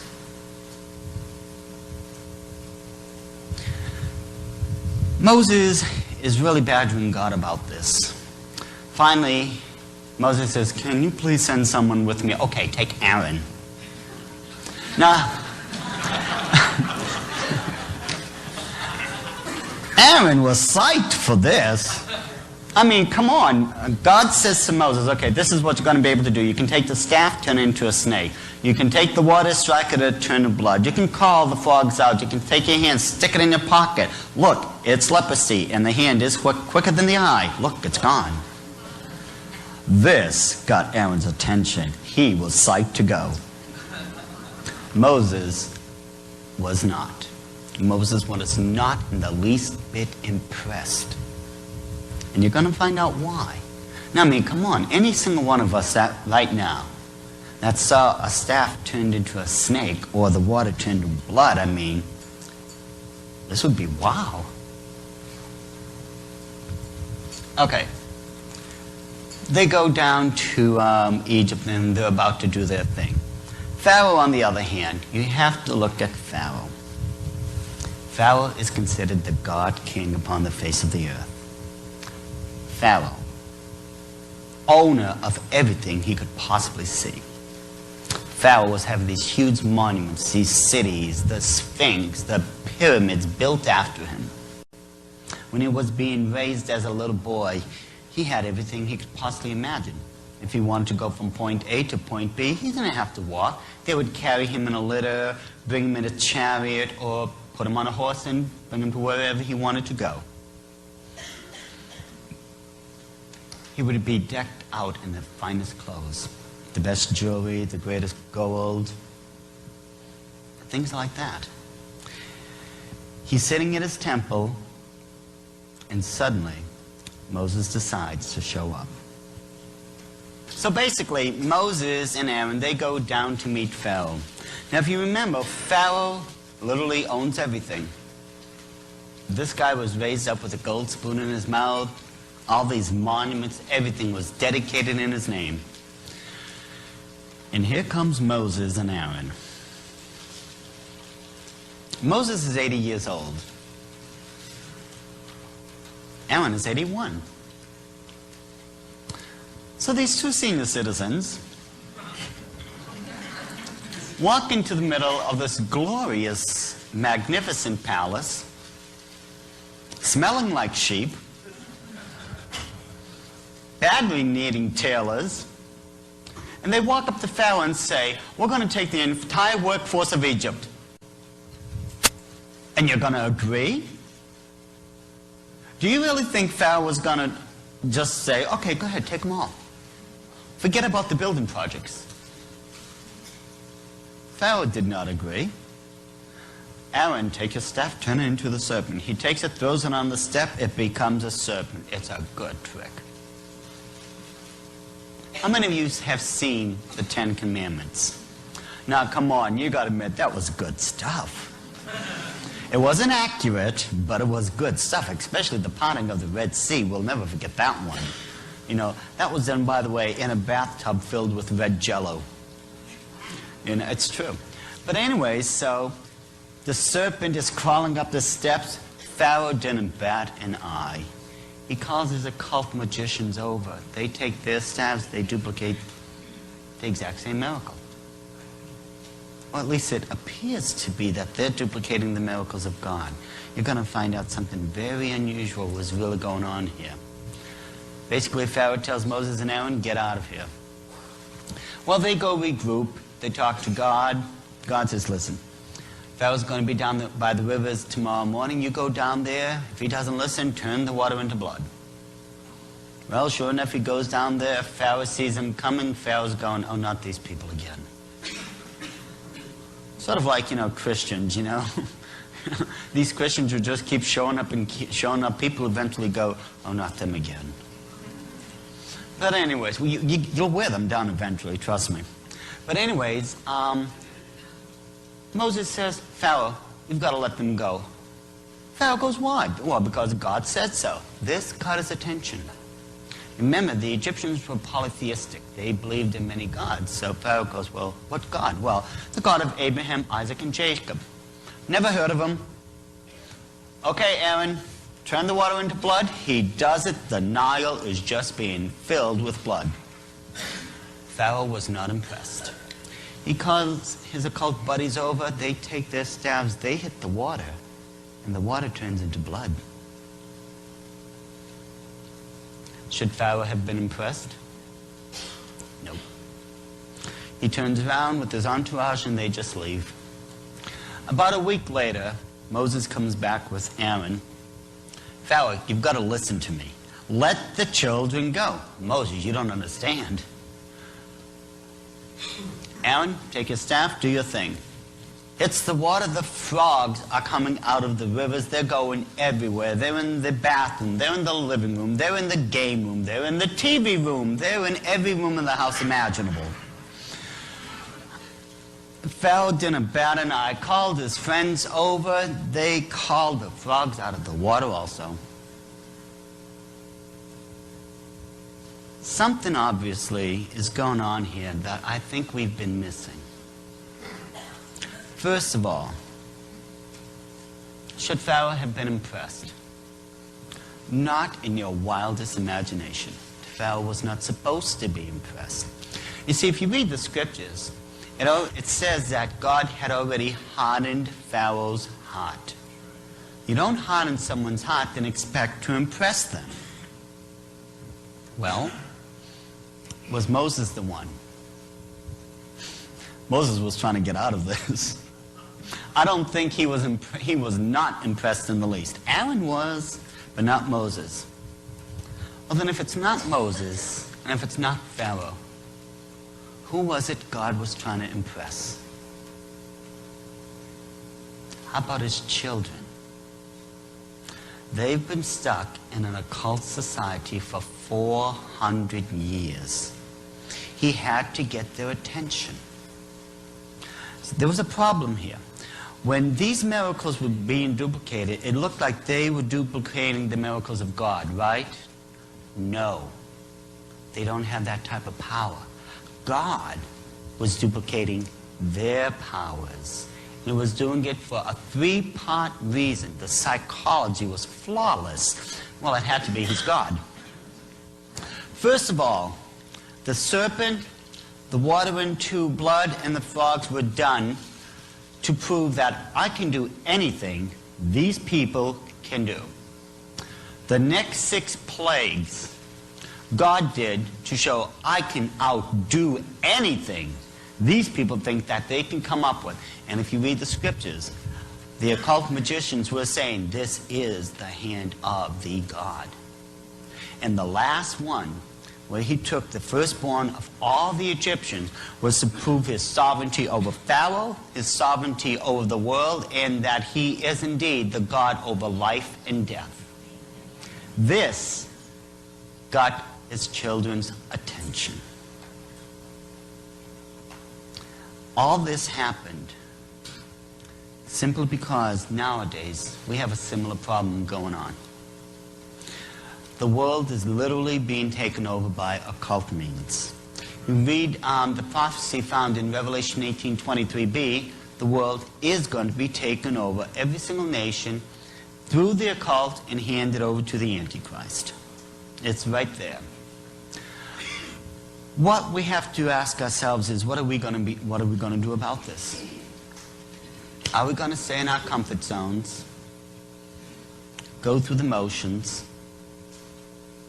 and pretend as if we're suffering for the Lord? You know, it's one thing, and I can speak to you people, you're my brothers and sisters. It's one thing to take the title. It's another thing to live it. Wouldn't you agree? You know? Now, I know a lot of people, because of health or because of age, they can't get out there and do anything like they used to. But I'll tell you right now, those people are some of the greatest prayer warriors I have ever met. These people could pray down a pillar of fire. You know?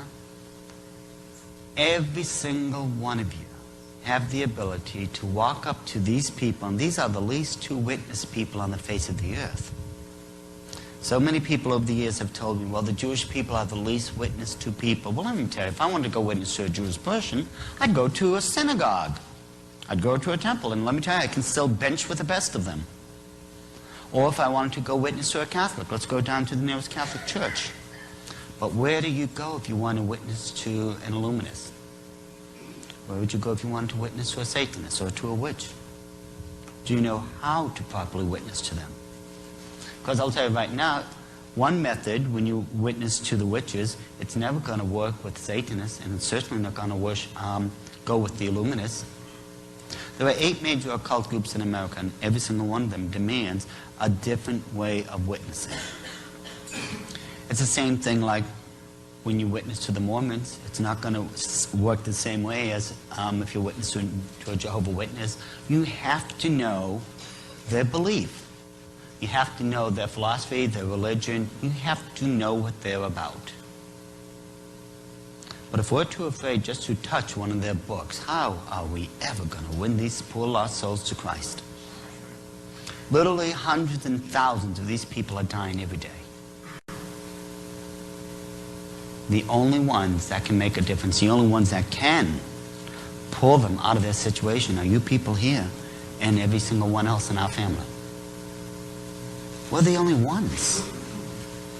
When Christ said, ye are supposed to be the light of the world, he wasn't kidding.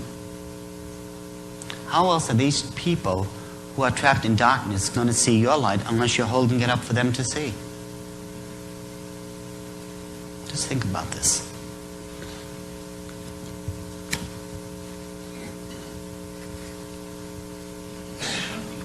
This next section, we're going to get into the 7-part plan of the Illuminati.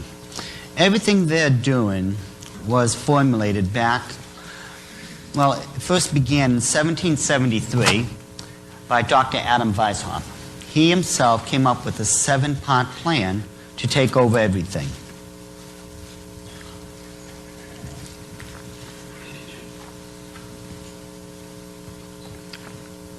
Starting at the top, he called for the abolition of all ordered government, of private property, inheritance, patriotism, religion, the family, and the last one, in his own words, the creation of a new world order.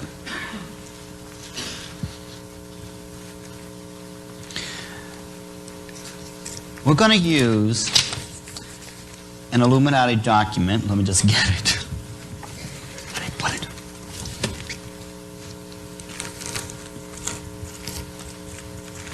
There is a coded Illuminati document that too many people have been thinking it's something else. I've been told over the years that all this is nothing but some type of Jewish Zionist conspiracy. And let me tell you, that's absolutely nonsense. What was it? April of 1995, Reader's Digest, once again, was talking about the protocols of the learned elders of Zion, stating this proves a Jewish Zionist conspiracy. Well, those people at Reader's Digest obviously don't know what they're talking about. Because that particular document, which was translated into English in 1922 by Victor Marsden, what Victor Marsden did not realize, nor anyone else, was that the protocols was a coded Illuminati document. Unless you know how to translate the Illuminati's codes, just like any of the Masonic books, if you've ever seen a lot of them, they're written in a code. Unless you know how to translate these codes, you'll never, never be able to read the document for what it really is. And according to my friends, this is the only 1922 first edition of the protocols in existence. This I can tell you right now, I've read it, I've written a book about it. This is a true coded Illuminati document. And what we're going to do, using this document, we're going to go and examine the Illuminati's 7-part plan for a global conquest, and then see if this document represents a Zionist conspiracy or an Illuminati one.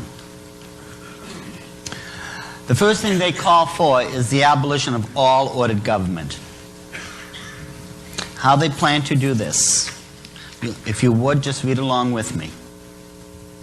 Political freedom is an idea, but not a fact. This idea one must know how to apply whenever it appears necessary with this bait of an idea to attract the masses of the peoples to one's party for the purpose of crushing another who is in authority. Why do you think we are a two-party system now? Republican, Democrat. You know this used to be a one-party system? In theory. I'm still waiting for the actuality of all this. Whether a state exhausts itself in its own convulsions, whether its internal discord brings it under the power of external foes, in any case, it can be accounted irretrievably lost. It is in our power.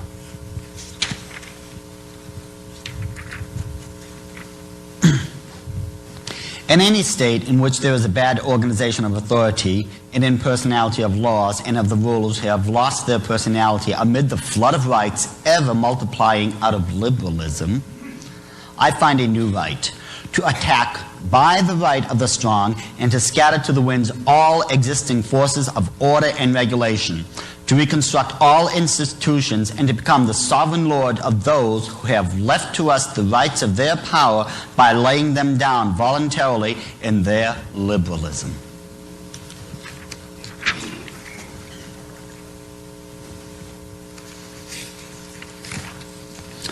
The Constitution scale of these days will shortly break down, for we have established them with a certain lack of accurate balance in order that they may oscillate incessantly until they wear through the pivot on which they turn. Why do you think your Constitution just isn't working? And they are planning a new one. We will get to that. Speaking of the President, he will have the right to propose temporary laws and even new departures in the government constitution.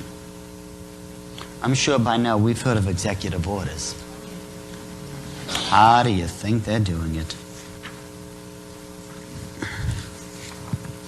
When we introduce into the state organism the poison of liberalism, its whole political complexion underwent a change. States have been seized with a mortal illness, blood poisoning.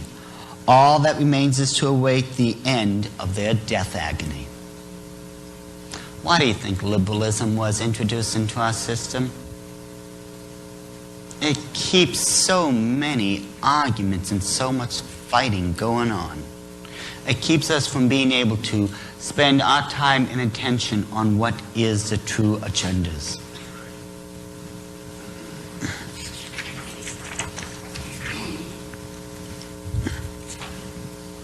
Useless changes of forms of governments to which we instigated the chattel when we were undermining their state structures will have so wearied the peoples by that time that they will prefer to suffer anything under us rather than run the risk of enduring again all the agitations and miseries they have gone through.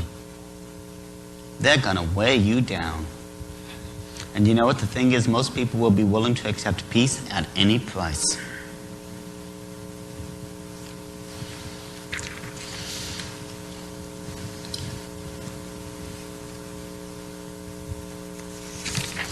While preaching liberalism to the chattel, we at the same time keep our own people and our agents in a state of unquestioning submission. And I'll swear to that. Because if I didn't do exactly what they told me to do, they would have buried me a long time ago. You do exactly what these people tell you to do. But as a Christian, of course, I don't listen to them anymore. And neither should any of us. Come on. Nor their devices, nor any of their flunkies. But our power in the present tottering condition of all forms of power will be more invincible than any other, because it will remain invisible until the moment when it has gained such strength that no cunning can any longer undermine it. Why do you think we call it the invisible government?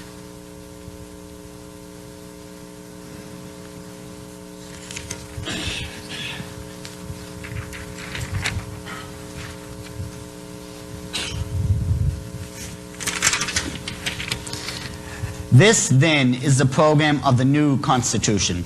We shall make law, right, and justice in the guise of proposals to the legislative cause, by decrees of the President under the guise of general regulations, of orders of the Senate, and of resolutions of the State Council in the guise of ministerial orders, and in case a suitable occasion should arise, in the form of a revolution in the state. They are going to have martial law declared. This is part of their plans. The only thing is, most people ask me, when is it going to happen? All I can tell you is right now, it's a lot closer than what most people are imagining. It is going to happen soon, that's for sure.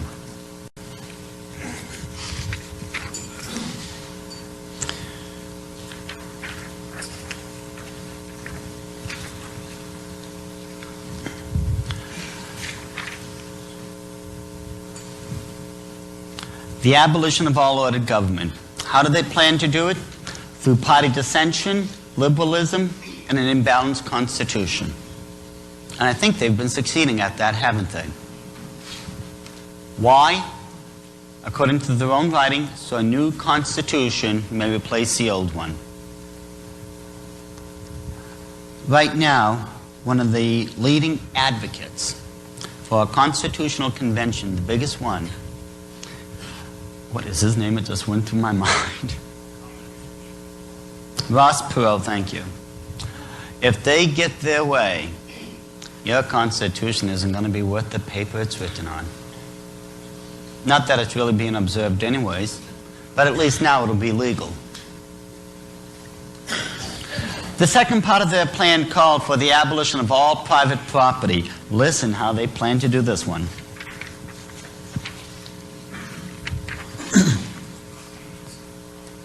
We shall create by all the secret subterranean methods open to us, and with the aid of gold, which is all in our hands, a universal economic crisis whereby we shall throw upon the streets whole mobs of workers simultaneously in all the countries of Europe. These mobs will rush delightedly to shed the blood of those whom, in the simplicity of their ignorance, they have envied from their cradles, and whose property they will then be able to loot.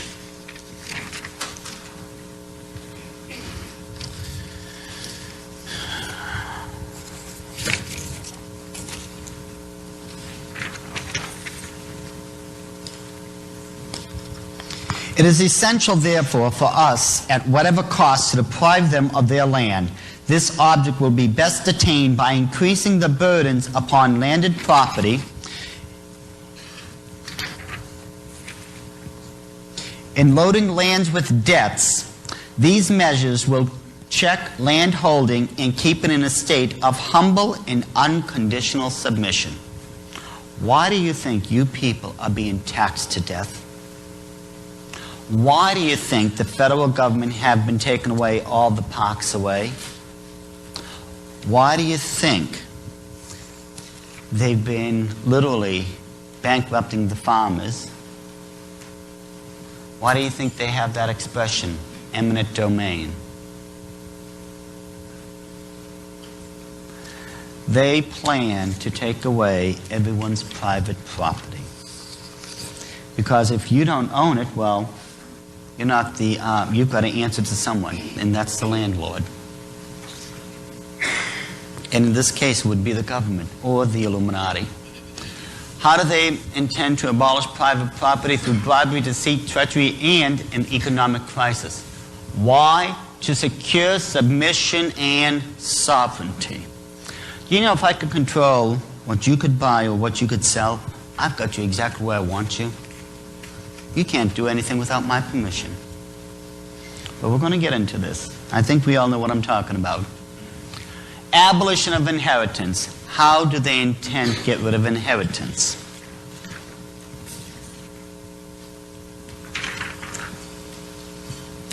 The rich must be aware that it is their duty to place a part of their superfluities at the disposal of the state, since the state guarantees them security of possession of the rest of their property and the right of honest gains. I say honest, for the control over property will do away with robbery on a legal basis.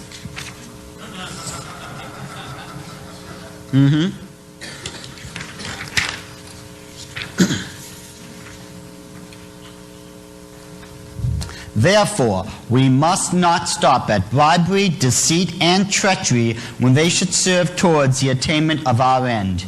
In politics, one must know how to seize the property of others without hesitation, if by it we secure submission and sovereignty. So that's what the political game is all about.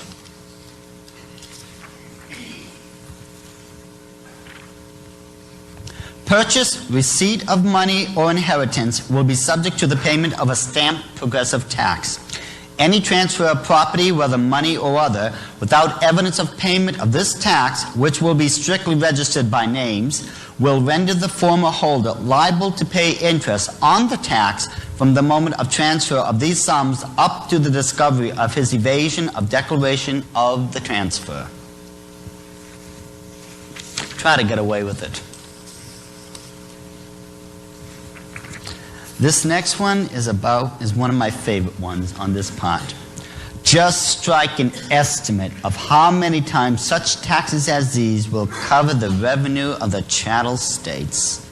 Do you realize, if any of you have a piece of property that you want to leave behind to someone, let's say you have to pay $5,000 worth of taxes on it. Well, you've worked hard to pay for that land. You paid taxes on it every year. You give that over to the person, and upon your death, it becomes their property. Well, do you know, after all that sweat and toil that you put into acquiring this, they now have to put in an additional $5,000 worth of taxes. And after they die and they give it to someone, they're going to have to pay $5,000 worth of taxes. And this is going to go on and on and on, non-stop. This is why they have these crazy taxes. Simply because they have got you on a merry-go-round that you cannot get off of. How do they intend to abolish inheritance? Through unfair, high burden of taxes. Why? To take away your revenue. Do you know most people would never be able to pay those taxes? Especially if, if it's not a time payable type of tax. Those people are going to have to forfeit their land or whatever property they have to Big Brother. And I mean, trust me, they do it in a split second. They've already done it to how many parks is it now? 47, I think we've lost to them. I think it's something like that. And they're just going to keep taking and keep taking and keep taking until it's all theirs. Unless, of course, we start, sounding the warning horn and start getting everyone's attention. Because I'll grant you, a small group of people, well, we can't do a thing. But I think if we got everyone backing us, behind us, I think the government would be in for the surprise of their life.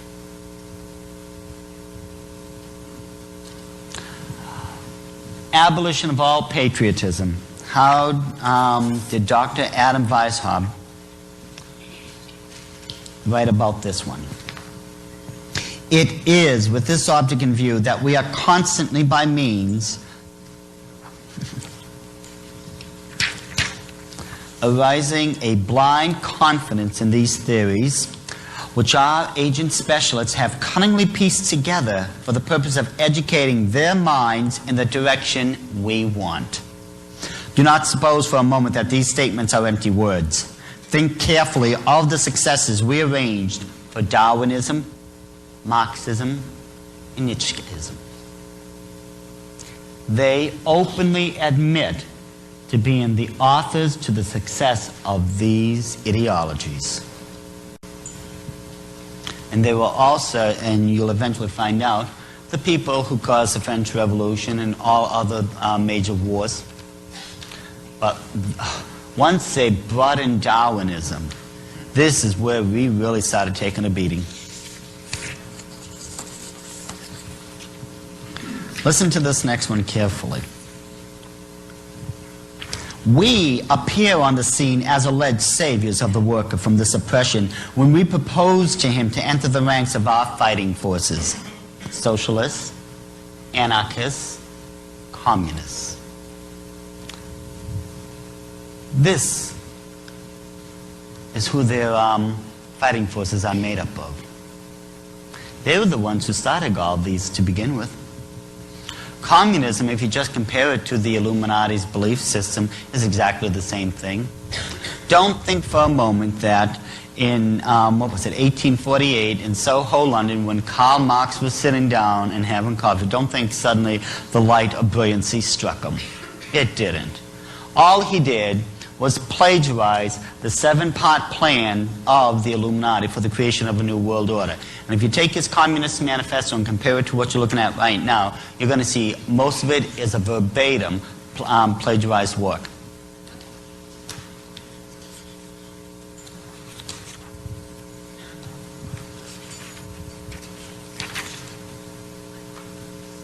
How do they plan to abolish patriotism? By introducing the introduction of Marxism, Darwinism, Nietzscheism, socialism, anarchism, Darwinism, you name it. If it could be used to destroy patriotism, they brought it in. Why? These doctrines would again help lead to the destruction of all of us. How many of you remember when you were younger, Old Glory would be flown in a parade down Main Street? Men would take off their hat, old veterans would be saluting, you'd see a tear trickling down a lady's face, children would be dead silent. And now we've got some type of law that states we can burn the symbol of America. Abolition of all religion. How do they intend to do this?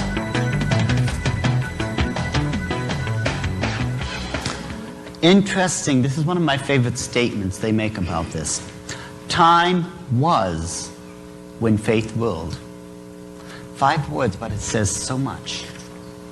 There was a time in our history when we were ruled by our faith. God was in charge.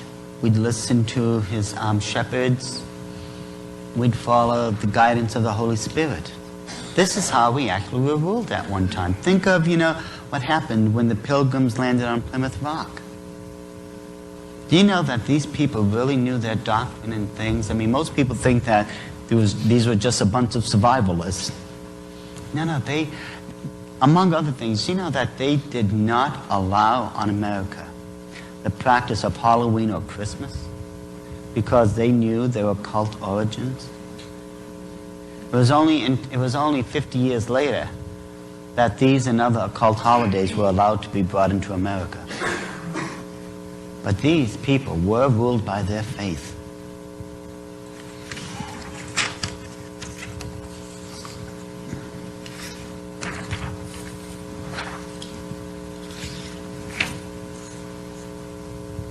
It is with this object in view that we are constantly, by means of our press, arousing a blind confidence in these theories.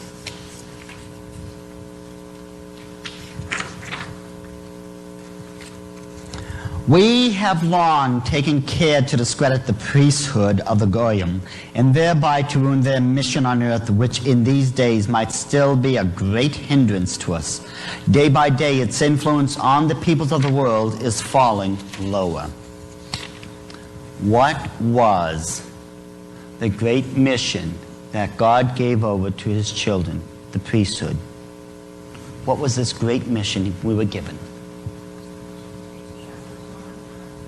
Preach the gospel of salvation and make believers of all men.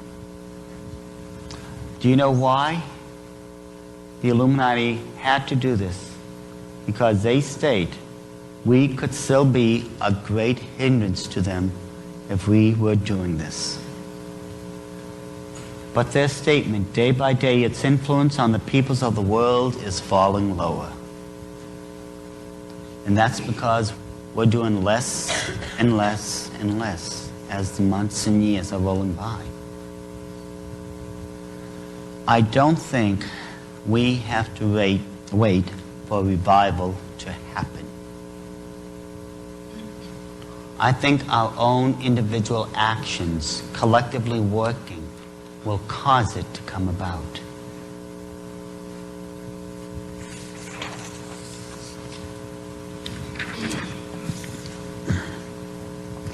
When we come into our kingdom, it will be undesirable for us that there should exist any other religion than ours.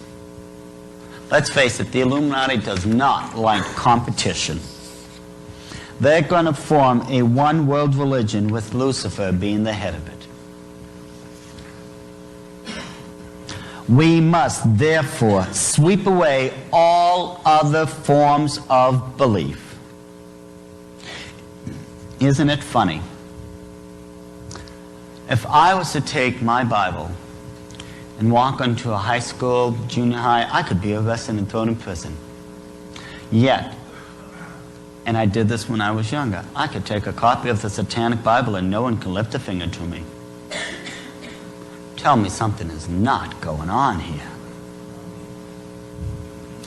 Especially when I have to, go to court just, for the right to carry on my Bible. I always thought that this was supposed to be a Christian nation. At least that's what I've been led to believe.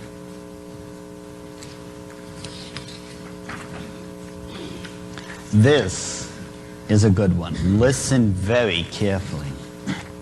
But even freedom might be harmless and have its place in the state economy without injury to the well-being of the peoples if it rested upon the foundation of faith in God, upon the brotherhood of humanity, unconnected with the conception of equality, which is negated by the very laws of creation, for they have established subordination. With such a faith as this, a people might be governed by a worship of parishes, and would walk contentedly and humbly under the guiding hand of its spiritual pastor, submitting to the dispositions of God upon earth. This is the reason why it is indispensable for us to undermine all faith, to tear out of the minds of the chattel the very principle of Godhead and the Spirit, and to put in its place arithmetical calculations and material needs.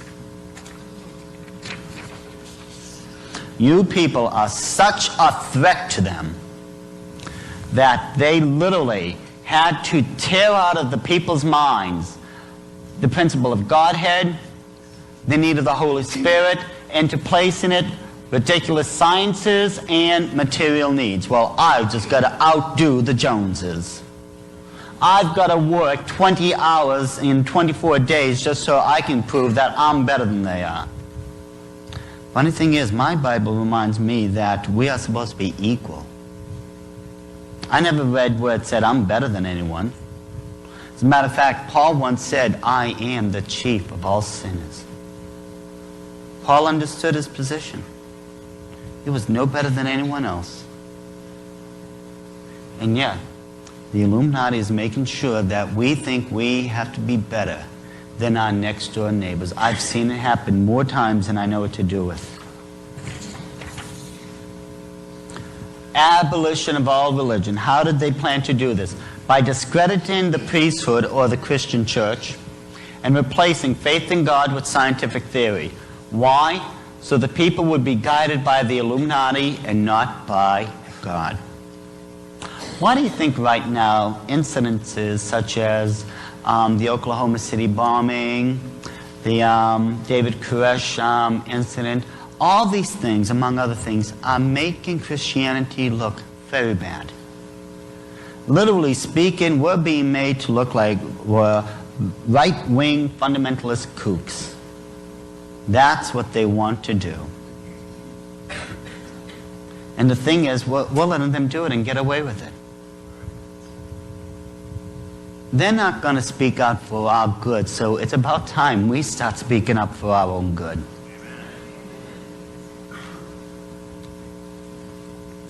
Abolition of the family.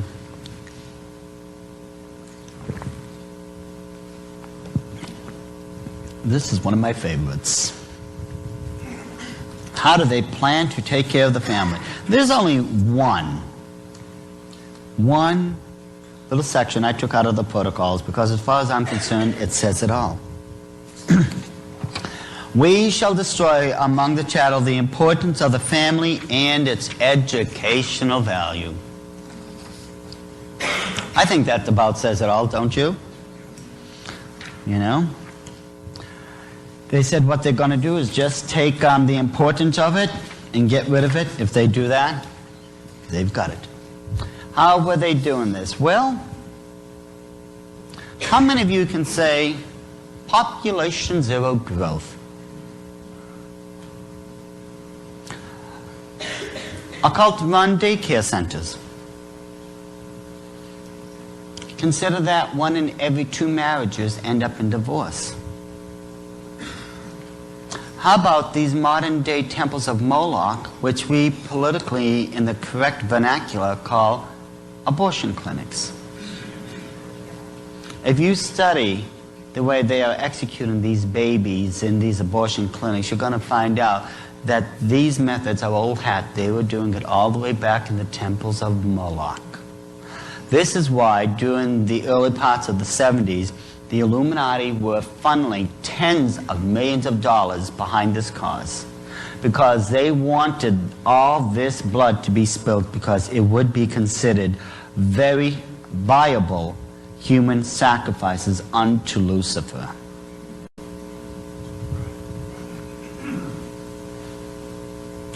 The abolition of the family. Oh, I wish Hillary Clinton was here. It takes a village.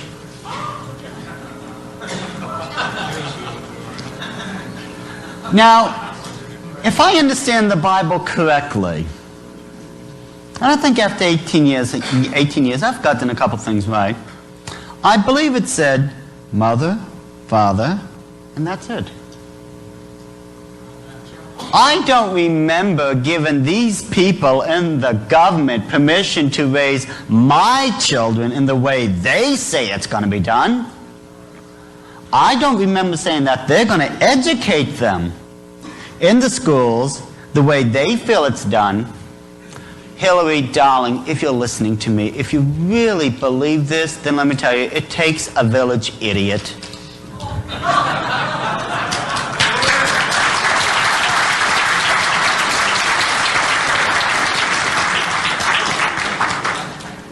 I promised Dan I would be on my best behavior tonight. I'm bordering.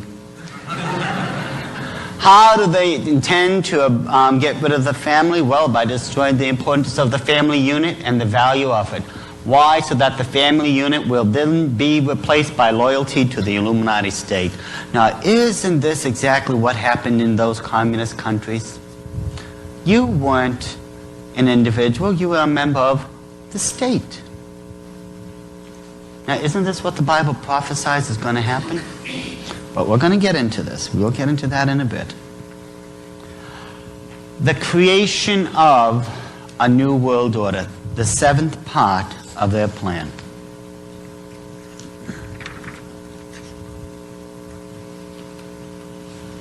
We shall make law, right, and justice in the guise of proposals to the legislative cause, by the decrees of the President under the guise of general regulations, of orders of the Senate, and of resolutions of the State Council in the guise of ministerial orders, and in case a suitable occasion should arise, in the form of a revolution in the state. Some of these you would have heard, but I want you to see them in their proper context here.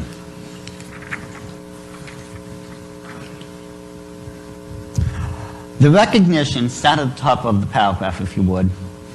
The recognition of our despot may also come before the destruction of the Constitution. The moment for this recognition will come when the people, utterly wearied by the irregularities and incompetence, a matter which we shall arrange for, of their rulers will clamor away with them and give us one king over all the earth who will unite us and annihilate the causes of discords, frontiers, nationalities, religions, state debts, who will give us peace and quiet which we cannot find under our rulers and representatives. Everything is going to be blamed. Nationalities, religions, state debts. Do you know you are not supposed to be a citizen of the United States of America? You're supposed to be a citizen of the world. That's what all this has been leading to. And they're going to do it by making you so sick and tired of what's going on, you will accept peace at any price. Isn't this what Matthew chapter 24 also warned about? They would be crying peace, peace, and there really wouldn't be real peace going on. Nation shall rise against nation, kingdom against kingdom. There's going to be wars, famines, plagues, earthquakes. We see these pre-signs happening, don't we? What the Illuminati don't realize is that they're pre-setting the stage to fulfill these prophecies. They think it's their idea. But then again, let's face it, their boss is not too swift. Especially when he thinks he's going to win at the end. I know, I read the end. Useless changes of forms of governments to which we instigated the chatter when we were undermining their state structures will have so wearied the peoples by that time that they will prefer to suffer anything under us rather than run the risk of enduring again all the agitations and miseries they have gone through. My goodness, these people, listen to how they're going to take everything. This is amazing. The more I think about it, the more I say to myself, they're just going to keep beating and beating and beating us. And literally speaking, this is what I see happening. I see the poor peoples of this world being manipulated and beaten down to submission. Listen to this one. This is how they describe the Antichrist. It is only with a despotic ruler that plans can be elaborated extensively and clearly in such a way as to distribute the whole properly among the several parts of the machinery of the state.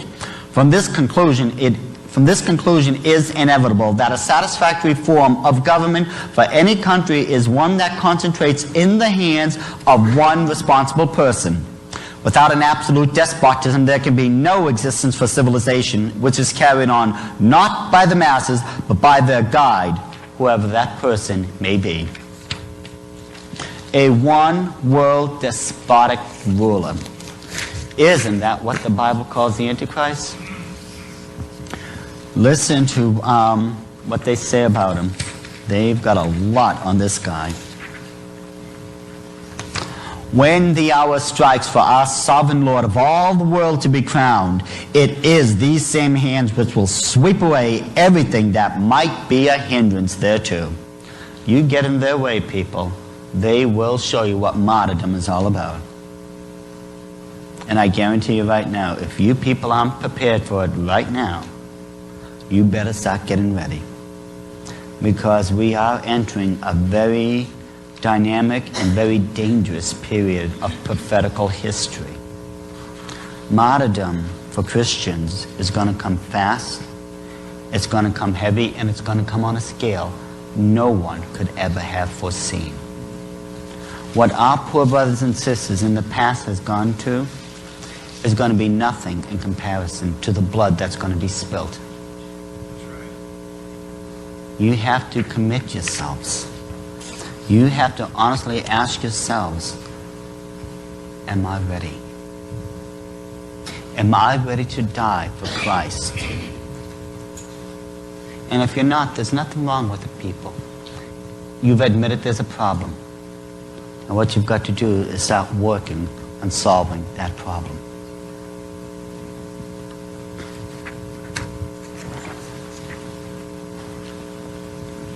We shall so wear down the chattel that they will be compelled to offer us international power of a nature that by its position will enable us without any violence gradually to absorb all the state forces of the world and to form a super government. In place of the rulers of today, we shall set up a bogey which will be called the super government administration. Its hands will reach out in all directions like nippers, and its organization will be of such colossal dimensions that it cannot fail to subdue all the nations of the world.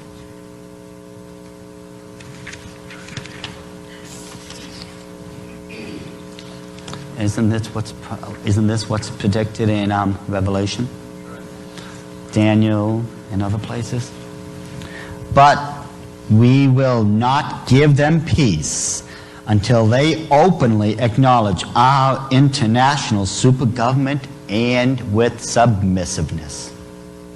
If you're not bowing down to that image of the beast, if you don't take their name, the number, or the mark, they're not going to give you peace. They're going to have you accepted on their terms. Don't think you're going to do it on theirs. People have constantly asked me, isn't there something we can do about this? Aren't we supposed to be stopping them? No. We're not supposed to be trying to stop these events. These are prophetical events that we will see happen. In other words, if God has foreseen they're going to happen, we're not supposed to be busy worrying about trying to stop them. They're going to happen. We are supposed to be fulfilling the Great Commission. This is the one thing that was instructed us to do by God. We're supposed to be out there soul winning, not sitting in here, hiding in the shadows, weeping and wailing over the situation we're in. Whatever happened to the faith? Whatever happened to coming in and rejoicing over one soul that we got saved? It doesn't take a whole lot of, skill or education to do this. Let the Holy Spirit lead you. Let Him work for you. Trust me, you'll bring them in. But the thing is, you have to first get out there to bring them in, correct? Sitting inside is not doing a thing. You have to get out there first.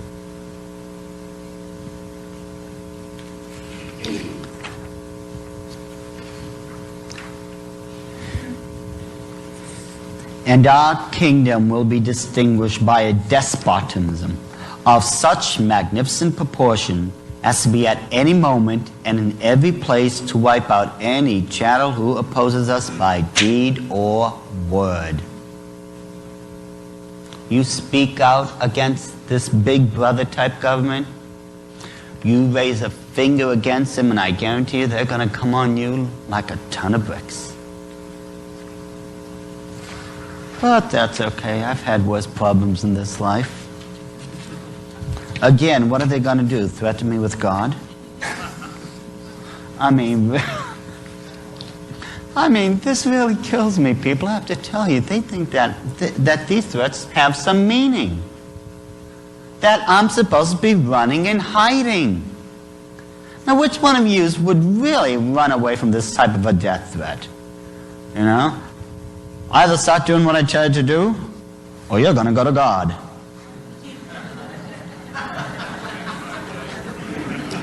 Isn't that really how silly it is? I guarantee you, I'm not as young as, like that young man there. I'm not as young as you are. I can honestly tell you, I've got calluses that are older than you. But the thing is, you know, at this point in my life, if they come gunning for me and they shoot me, big deal. It's meaningless. It should be just as meaningless to you as it is to you, as it is to you. They're threatening you with God. I mean, wow. I am standing in my boots and I'm just shivering with fear. Yeah. I've really got to go out there and start turning up the heat then, because I love being threatening in that fashion. I could use that type of threatening more often, I'll tell you right now. The administrators whom we shall choose from among the public with strict regard to their capacities for servile obedience will not be persons trained in the arts of government, and will therefore easily become pawns in our game in the hands of men of learning and genius who will be their advisors, specialists bred and reared from early childhood to rule the affairs of the whole world. I think it's hysterical when they said these people are going to be, you know, only people who are servants, who have, you know, the knack for servile obedience. They will not be trained in how to run a government. Well, neither are the ones we've got nowadays, so I don't see any difference.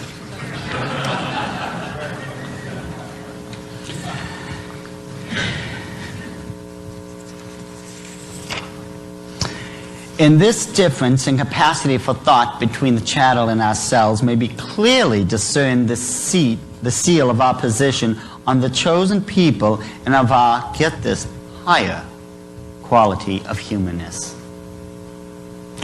Don't you know that the Illuminati is doing all this for your own good because of their higher quality of humanness? They're actually trying to do you a favor. I mean, you just don't realize it. You just don't have the intellectual thought or capacity to understand the true situation as it is. So they're going to just walk over to you with loving arms, inform you of their superintelligence, and let you know that they have a higher quality of humanness than you do. You just don't understand the situation. So we're going to take you in our arms and we're going to lead you down the briar path. Do you really believe this?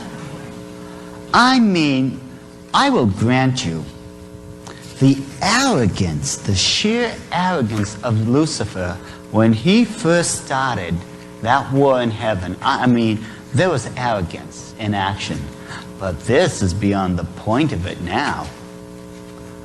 I mean, you people, especially the children of God, you're just too stupid to realize they're doing all this for your own good. You just don't realize how ignorant you really are. You just don't realize that these 7-part plan, all this is being done for your own good. Don't you want to have a wonderful, warm, big brother hand around you, or in this case, big sister? Yeah. Oh, I've really got to get off this subject or I'm going to go straight for Hillary's throat.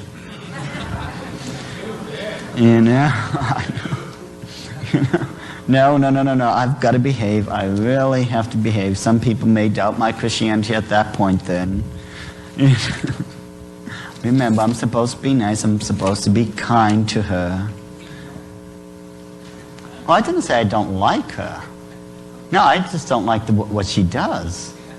Like all the lying, cheating, stealing, backstabbing, financial... I mean, let's face it, they have more gates than a corral. You know? Don't get me going there. Don't get me going there. Oh, let me tell you, sometimes this can be so much fun, I should be declared illegal. I mean, I didn't know Christians, you know, could have this much fun. I would have got out a lot sooner than I did. Okay. The Illuminati, like any other big organization or conglomerate, if you would, well, their plan is to take over the world, let's face it. And if you're going to take over the world, you know, there's a couple things you have to do, you know, in order to do it right. Well, we already saw that they have a 7-part plan on how they plan to do this, right? Well, now once they've got it, what are they going to do with it? I mean, okay, we've just walked in, taken over the world. What's next? Common sense tells you if you're going to create a kingdom, as they plan to do, well, there's a couple things you have to do. First of all, if you're going to make some type of global empire, well, you've got to have the kingdom located somewhere, right? And if you're going to have a kingdom, well, you've got to have a king. You've got to have official seals. You've got to have a council. You have to have a constitution. Certain things you just can't do without if you're going to set up this type of a structure. So you have to have a political plan. There must be some type of agenda to meet. You just can't walk in and say, we've got it, it's going to run on its own. You've already seen how part of their plans already talk about how they are planning to work with the political machinery here. But we're going to get a little bit further into this. The first thing we need to look at, as far as the Illuminati is concerned, is their king. What type of king are they going to set up? They are going to set up a kingdom. So we need to see this king. The Supreme Lord who will replace all now existing rulers, dragging on their existence among societies demoralized by us, societies that have even denied the authority of God, from whose midst breaks out on all sides the fire of anarchy, must first of all proceed to quench this all-devouring flame. Therefore he will be obliged to kill off those existing societies, though he should drench them with his own blood, that he may resurrect them again in the form of regularly organized troops fighting consciously with every kind of infection that may cover the body of the state with sores. He literally is going to cause a bloodbath if he has to. Why do you think our own troops have been moved to other parts of the world and are being replaced, even as we speak now, with UN peace troops? Not one American soldier would open up on his own countrymen, but let someone else from another country do it. They'll happily do it. Yeah. But of course, Bill Clinton thinks he's being clever and no one realizes what's going on. No wonder it takes a village idiot. Who said that? This chosen one of God is chosen from above to demolish the senseless forces moved by instinct and not reason, by brutishness and not humanness. But their part will be played out the moment he enters into his kingdom. Then it will be necessary to sweep them away from his path, on which must be left no knot, no splinter. Now we are describing their king now, remember that. The Illuminati's king of the despots, I should say. By want and the envy and hatred which it engenders, wipe out all those who hinders us on our way. When the hour strikes for our sovereign Lord of all the world to be crowned, it is these same hands which will sweep away everything that might be a hindrance thereto. Now, if that doesn't tell you enough about him, listen to his nature. When I was going through this document the very first time, and I hadn't touched this document, it must have been a good, when I finally got this, I was out of the Illuminati about 12 years, and I hadn't seen the document at least in that long.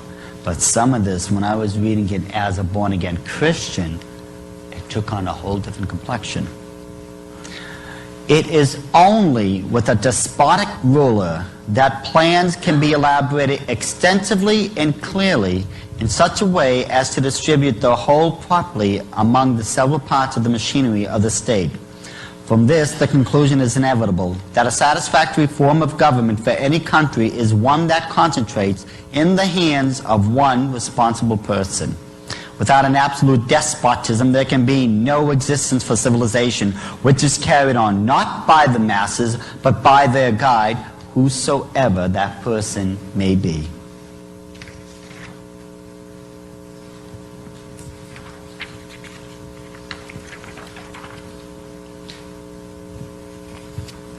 Ever since that time, we have been leading the peoples from one disenchantment to another, so that in the end they should turn also from us in favor of that king despot of the blood of Zion, whom we are preparing for the world.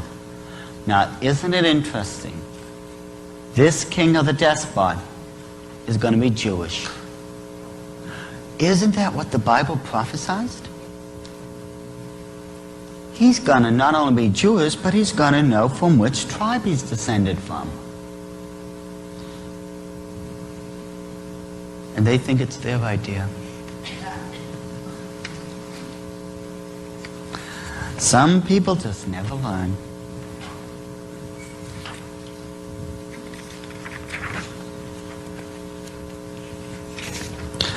The recognition of our despot may also come before the destruction of the Constitution. The moment for this recognition will come when the people, utterly wearied by the irregularities and incompetence in matter which we shall arrange for of their rulers, will clamor away with them and give us one king over all the earth, who will unite us and annihilate the causes of discords, frontiers, nationalities, religions, state debts, who will give us peace and quiet which we cannot find under our rulers and representatives.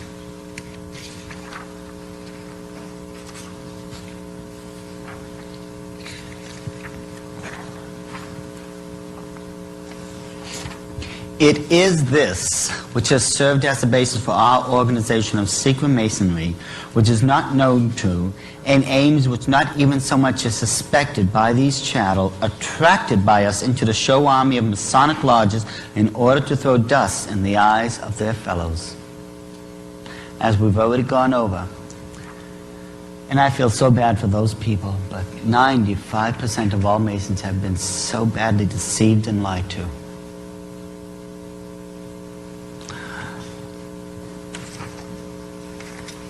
About 2-3 summers ago, I can't remember exactly which, the Southern Baptist Convention was asked to spend a lot of money in a lot of research. It was supposedly have taken a year to do, to find out if a Christian once and for all should become a Mason. Well, I think the answer is easy, bud. Nevertheless, let these pinnacles in the White Ivory Tower come up with their conclusions, Well, a year later, I don't know how many millions of people were looking towards these intellectual, gifted people of God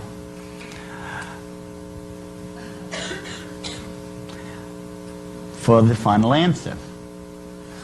And they said, in a nutshell, I've got the article.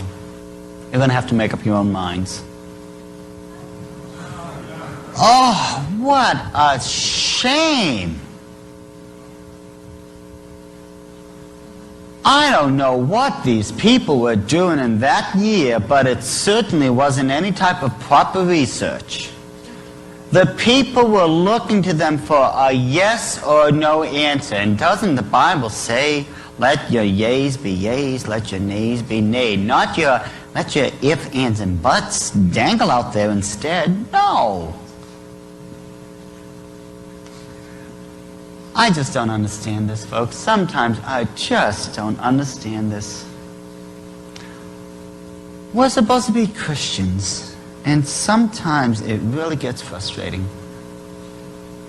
I mean, I just want to take my foot and give them a good shot in the blessed assurances.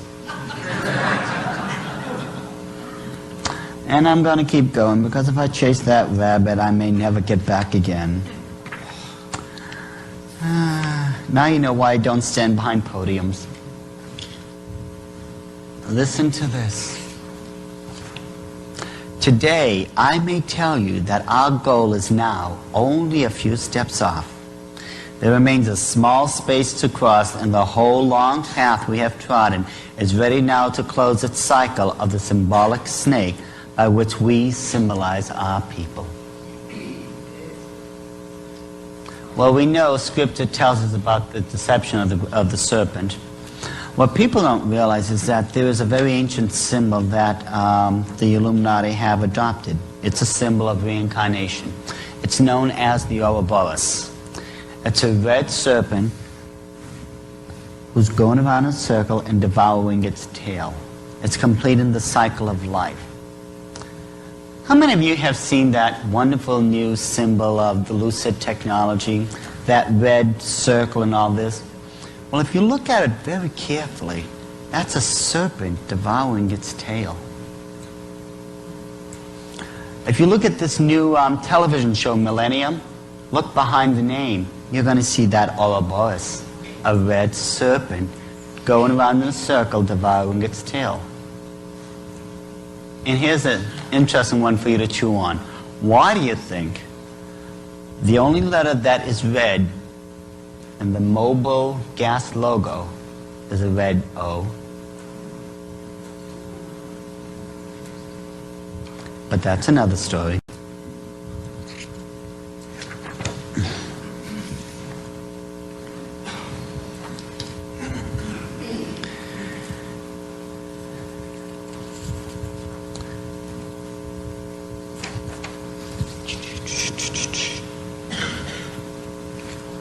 Oh well, I lost something and I can't seem to find it.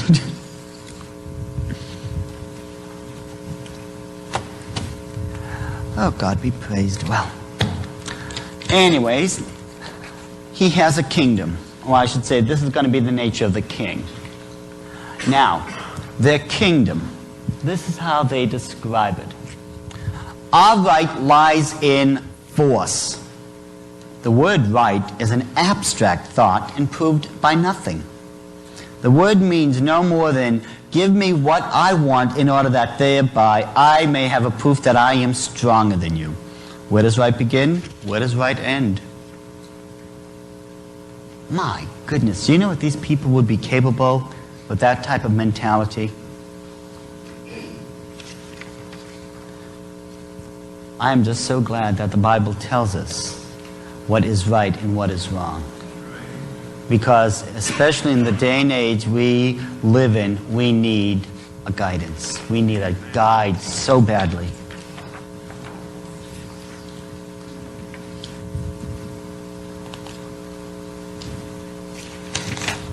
In any state in which there is a bad organization of authority, an impersonality of laws and of the rulers have lost their personality amid the flood of rights ever multiplying out of liberalism, I find a new right. To attack by the right of the strong and to scatter to the winds all existing forces of order and regulation, to reconstruct all institutions and to become the sovereign lord of those who have left to us the rights of their power by laying them down voluntarily in their liberalism.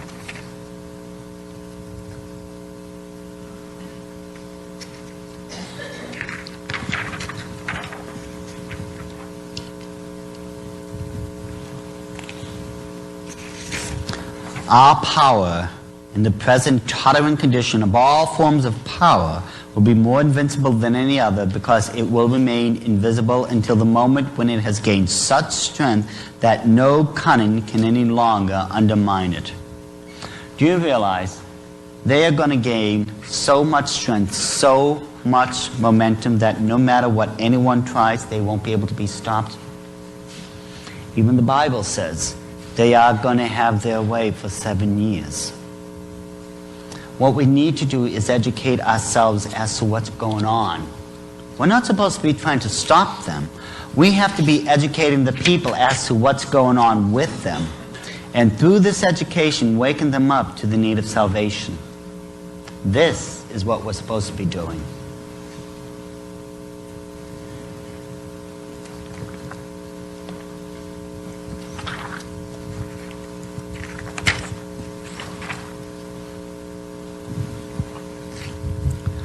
Out of the temporary evil we are now compelled to commit will emerge the good of an unshakable rule, which will restore the regular course of the machinery of the national life brought to naught by liberalism. The result justifies the means. Let us, however, in our plans, direct our attention not so much to what is good and moral as to what is necessary and useful. Before us is a plan in which is laid down strategically the line from which we cannot deviate without running the risk of seeing the labor of many centuries brought to naught.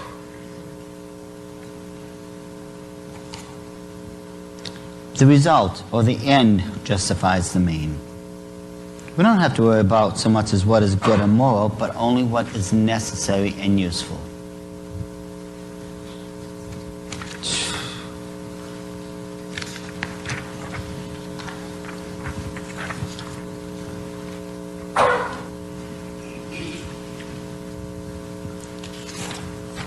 For us, there are no checks to limit the range of our activity. Our super-government subsists in extra-legal conditions which are described in the accepted terminology by the energetic and forcible word dictatorship. I am in a position to tell you with a clear conscience that at the proper time we, the lawgivers, shall execute judgment and sentence. We shall slay and we shall spare. We, as head of all our troops, are mounted on the steed of the leader. We rule by force of will, because in our hands are the fragments of a once powerful party now vanquished by us. And the weapons in our hands are limitless ambitions, burning greediness, merciless vengeance, hatreds, and malice. By these acts, all states are in torture. They exhort to tranquility, are ready to sacrifice everything for peace, but we will not give them peace until they openly acknowledge our international super-government and with submissiveness.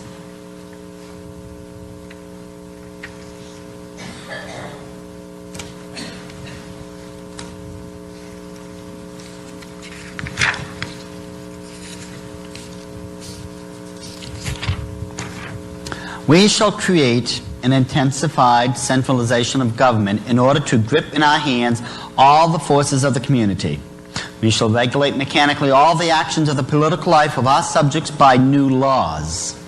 These laws will withdraw one by one all the indulgences and liberties which have been permitted by the chattel, and our kingdom will be distinguished by a despotism of such magnificent proportions as to be at any moment and in every place in a position to wipe out any chattel who opposes by deed or word.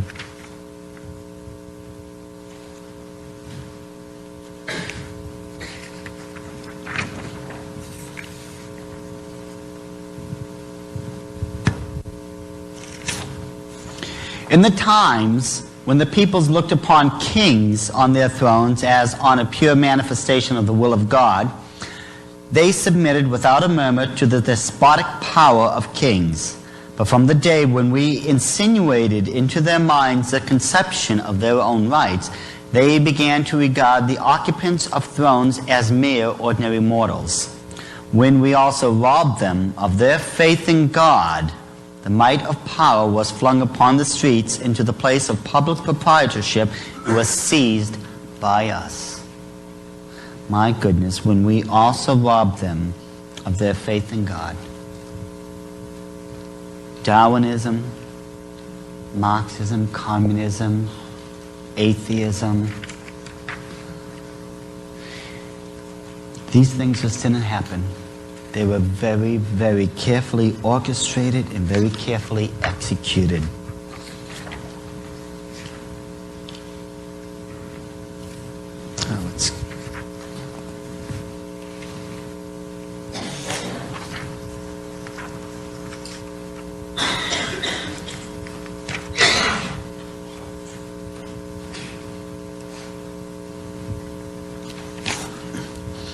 In every possible way, we must develop the significance of our super-government by representing it as the protector and benefactor of all those who voluntarily submit to us. Wow. Do you know that these people are simply your protectors and benefactors?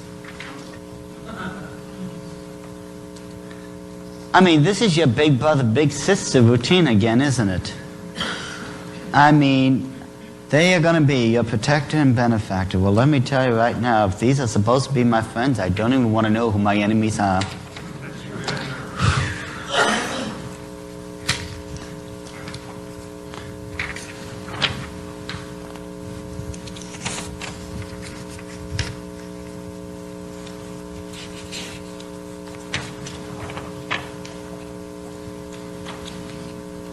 Now listen to their ideal of a constitution. This is hysterical. This is how they're going to take care of, among other things, ours. And maybe if I move it up, you can even read it. I get there eventually. Move it higher. Okay, how's that?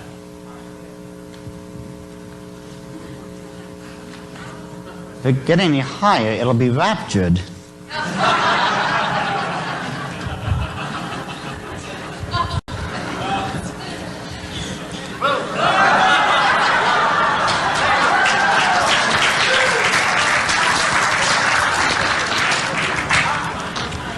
And you thought I was kidding. We're going to have to keep it a little bit more earthbound right now. A constitution, as you well know, is nothing else but a school of discords, misunderstandings, quarrels, disagreements, fruitless party agitation, party whims. In a word, a school of everything that serves to destroy the personality of state activity.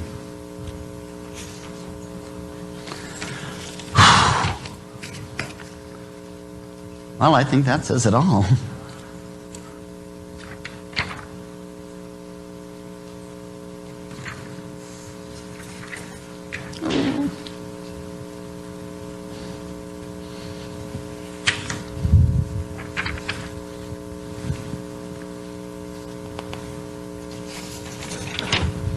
By such measures, we shall obtain the power of destroying little by little, step by step, all that at the outset, when we enter on our rights, we are compelled to introduce into the constitutions of states to prepare for the transition to an imperceptible abolition of every kind of constitution.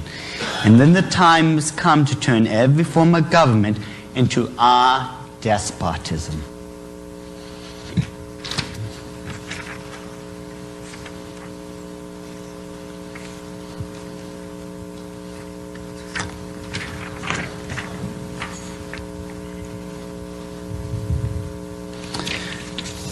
To sum that up, I think this one is definitely worth repeating.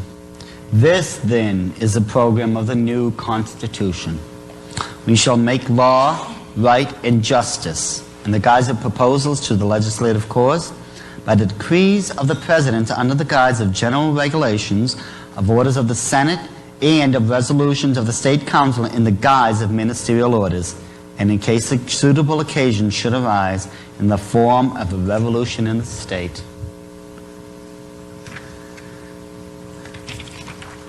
I'm going to try to get through this in just a couple minutes because I want to talk to you about how they plan this revolution, where they're going to cause this event where they will supposedly be forced to declare martial law.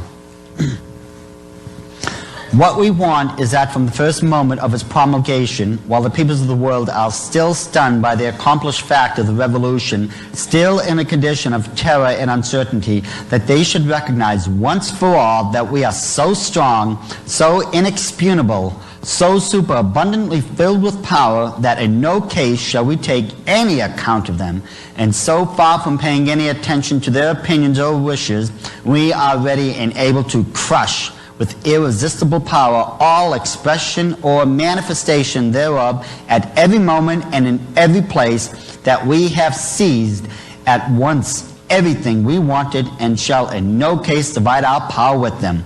Then, in fear and trembling, they will close their eyes to everything and be content to await what will be the end of it all. These people are not going to be playing with kid gloves, and you better be prepared for this.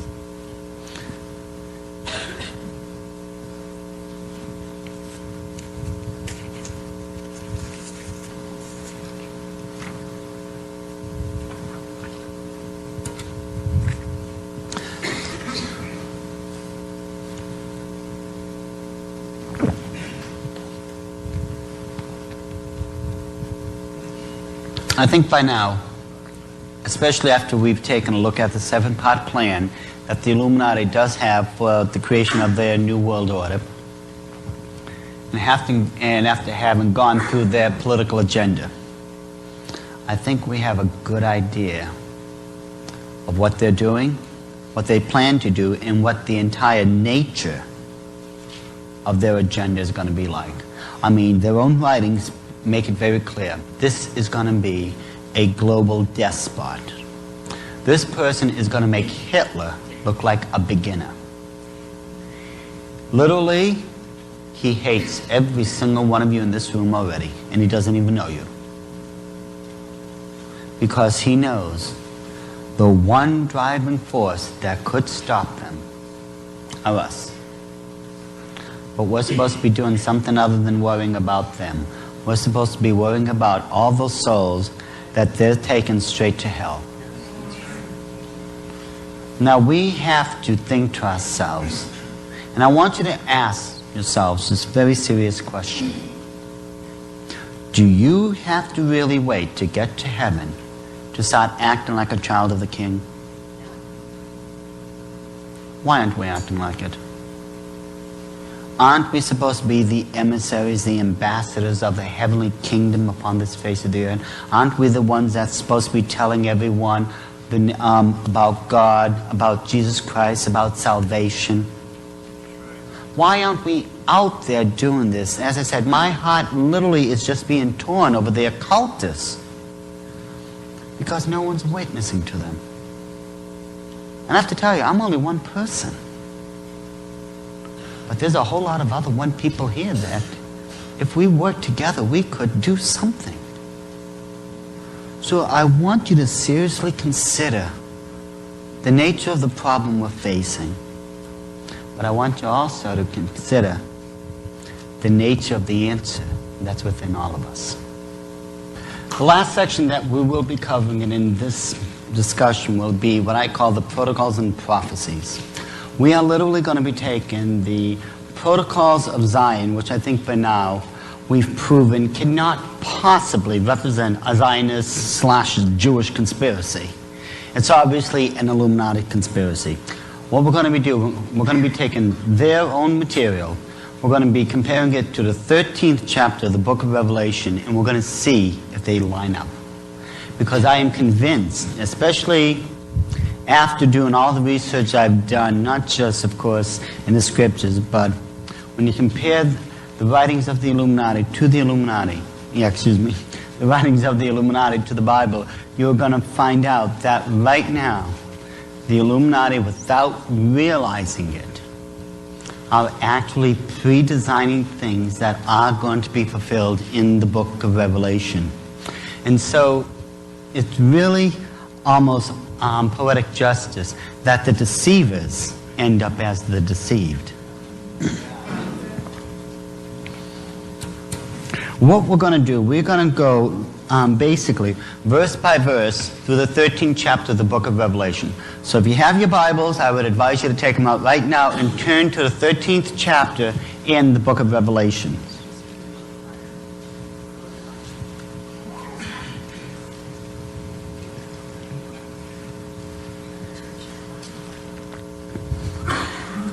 We're going to first read through what the Illuminati's writings state. Then we're going to compare it to, in this case, the very first verse, and then we're going to just keep going back and forth.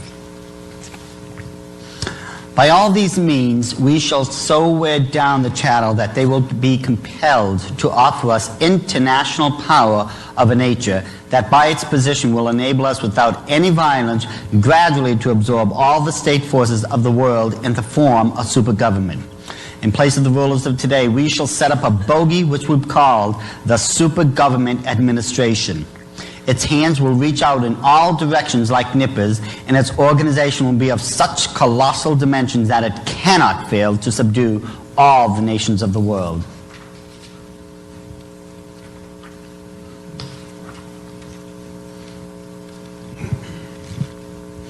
Ever since that time, we have been leading the peoples from one disenchantment to another, so that in the end they should turn also from us in favor of that king despot of the blood of Zion, whom we are preparing for the world.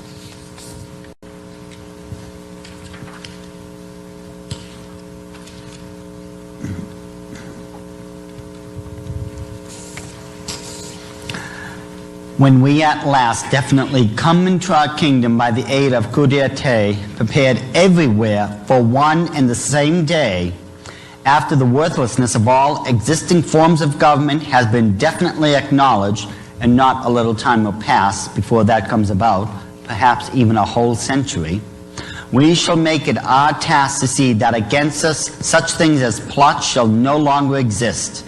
With this purpose, we shall slay without mercy all who take arms in hand to oppose our coming into our kingdom. Every kind of new institution of anything like a secret society will also be punished with death. Those of them which are now in existence are known to us, serve us, and have served us. We shall disband and send into exile to continents far removed from Europe. In this way we shall proceed with those chattel masons who know too much. Such of these as we may for some reason spare will be kept in constant fear of exile. We shall promulgate a law making all former members of secret societies liable to exile from Europe as the center of our rule. Resolutions of our government will be final without appeal.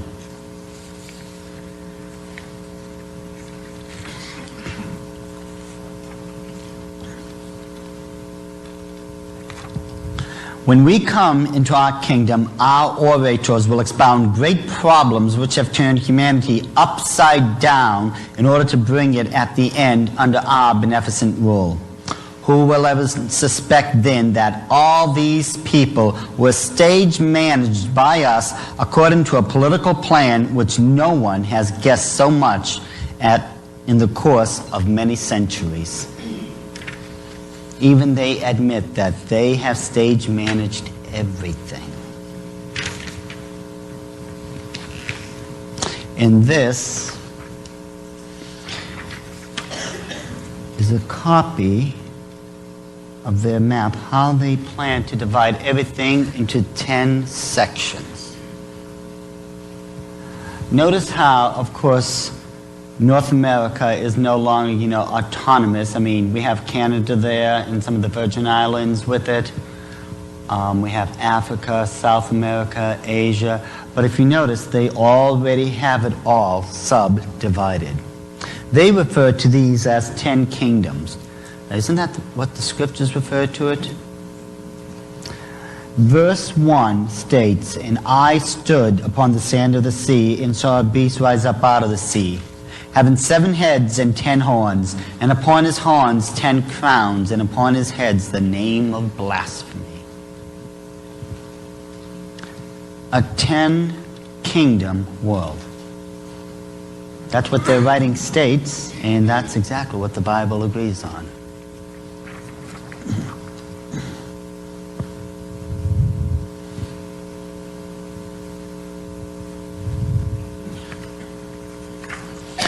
Throughout all Europe, and by means of relations with Europe and other continents also, we must create ferments, discords, and hostility. Therein we gain a double advantage. In the first place, we keep in check all countries, for they well know that we have the power, whenever we like, to create disorder or to restore order. All these countries are accustomed to see in us an indispensable force of coercion. In the second place, By our intrigues we shall tangle up all the threads which we have stretched into the cabinets of all states by means of the political, by economic treaties or loan obligations. In order to succeed in this, we must use great cunning and penetration during negotiations and agreements. But as regards what is called the official language, we shall keep to the opposite tactics and assume the mask of honesty and compliancy. In this way, the peoples and governments of the chattel, whom we have taught to look only at the outside, whatever we present to that notice, will still continue to accept us as the benefactors and saviors of the human race. We must be in a position to respond to every act of opposition by war with the neighbors of that country which dares to oppose us. But if these neighbors should also venture to stand collectively together against us, then we must offer resistance by a universal war. I forgot to flip this one, didn't I? Okay. In a word, to sum up our system of keeping the governments of the chattel in Europe in check, we shall show our strength to one of them by terrorist attempts, and to all, if we allow the possibility of a general rising against us, we shall respond with the guns of America or China or Japan.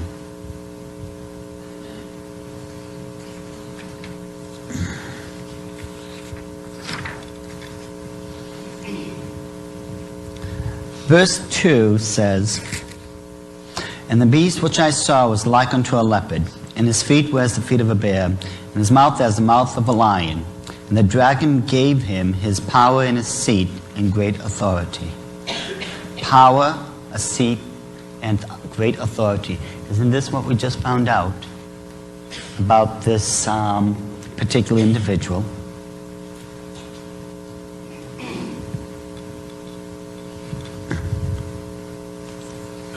I always like this one. Our government will have the appearance of a patriarchal paternal guardianship on the part of our ruler. He's going to be a daddy. Oh, what a wonderful, caring person.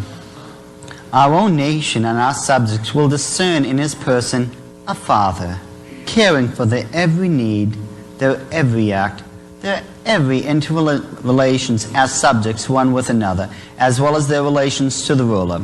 They will then be so thoroughly imbued with the thought that it is impossible for them to dispense with this worship and guidance if they wish to live in peace and quiet, that they will acknowledge the autocracy of our ruler with a devotion bordering on apotheosis, which from the Greek means a godlike person. He will appear to be godlike.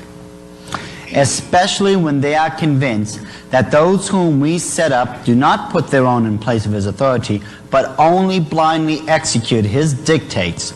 They will be rejoiced that we have regulated everything in their lives as is done by wise parents who desire to train their children in the cause of duty and submission. They're doing this all for you, just like loving parents. Just makes you feel warm and fuzzy all over, doesn't it? "And I saw one of his heads as it were wounded to death, and his deadly wound was healed, and all the world wondered after the beast." All the world is going to wonder after the beast, there was no doubt of it. Their own writings even state it. What is this wound that is going to almost kill this thing? Whether or not it's going to be the Antichrist, the person himself, or if it's going to be a nation, we don't know. This is one of those theological gray hair splitting things where we could go on till the crack of doom. You know, I'll be honest, I just don't know what's going to happen at this part. All we know is that something is going to happen, that either the Antichrist himself could be physically killed, or one of the nations that's represented by the heads may be facing nuclear annihilation. But if any of you have a guess, you can let me know afterwards.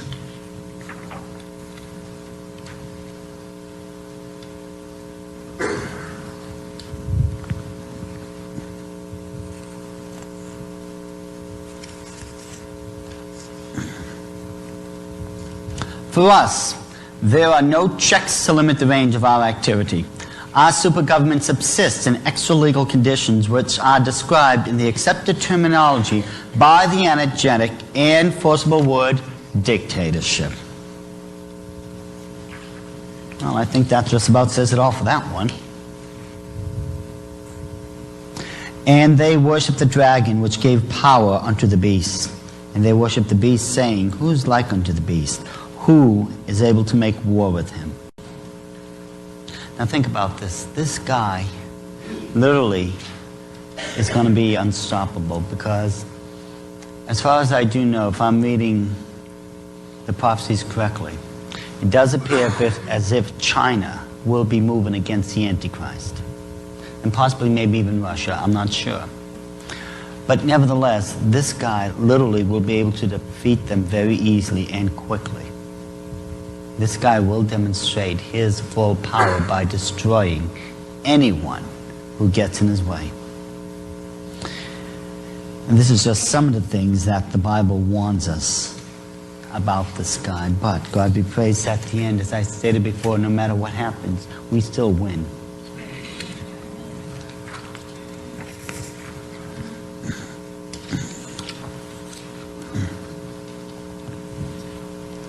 What form of rule is to be given to these communities, if not that despotism which I shall describe to you later? We shall create an intensified centralization of government in order to grip in our hands all the forces of the community. We shall regulate mechanically all the actions of the political life of our subjects by new laws. These laws will withdraw one by one all the indulgences and liberties which have been permitted by the chattel, and our kingdom will be distinguished by a despotism of such magnificent proportions as to be at any moment and in every place in a position to wipe out any chattel who opposes us by deed or word. I still can't get over this one. They are literally just going to stormtroop right over you.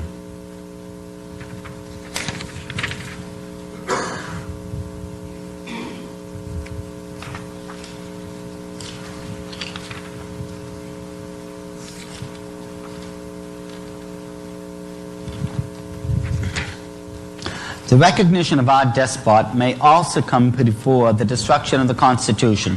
The moment for this recognition will come when the people, utterly wearied by the irregularities and incompetence, a matter which we shall arrange for, of their rulers, will clamor away with them and give us one king over all the earth, who will unite us and annihilate the causes of discords, frontiers, nationalities, religions, state debts, who will give us peace and quiet, which we cannot find under our rulers and representatives.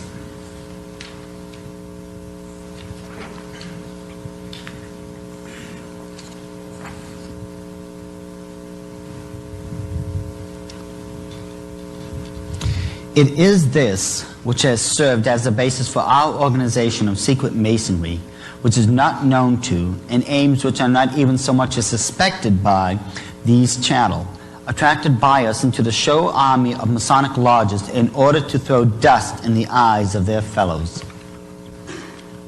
Verse 5. And there was given unto him a mouth speaking great things and blasphemies, and power was given unto him to continue 42 months. 3.5 years, or what we know as the tribulation. The last 3.5 years is known as the Great Tribulation. This is when things really get heated up.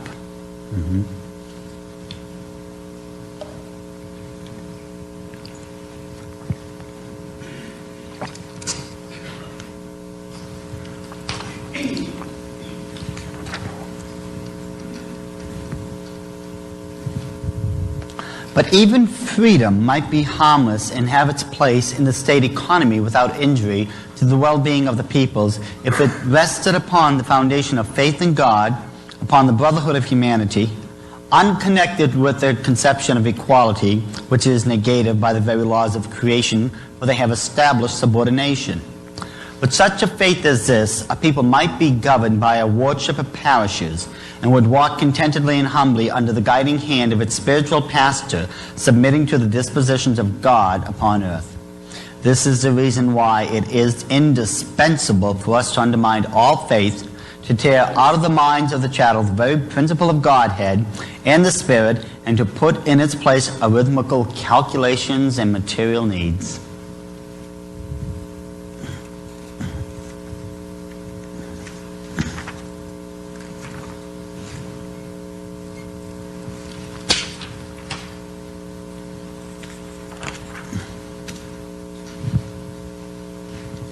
When we come into our kingdom, it will be undesirable for us that there should exist any other religion than ours.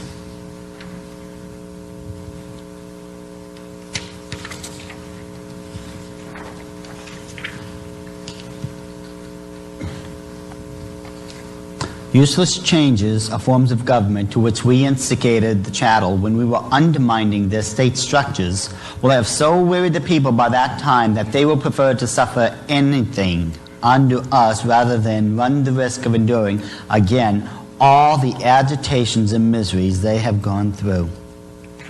So this guy is not only going to speak out against God and his children, but he's also going to make everyone's lives completely miserable. Verse 6. And he opened his mouth in blasphemy against God, to blaspheme his name and his tabernacle and them that dwell in heaven.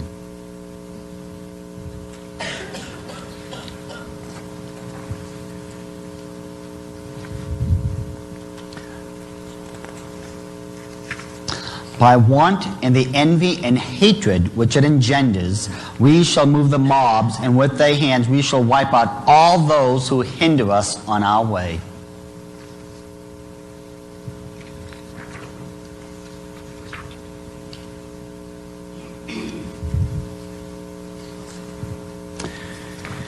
Okay.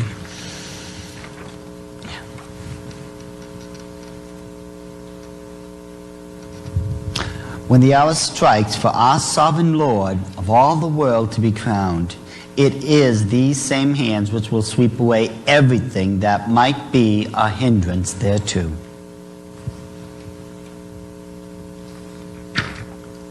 Listen to how they describe their kingdom here. And our kingdom will be distinguished by a despotism of such magnificent proportions as to be at any moment and in every place in a position to wipe out any chattel who opposes by deed or word. They can be in any place and in the position at any time they choose to wipe anyone out. This definitely is dictatorship. This is not a democracy. This is not the Republic of the United States of America.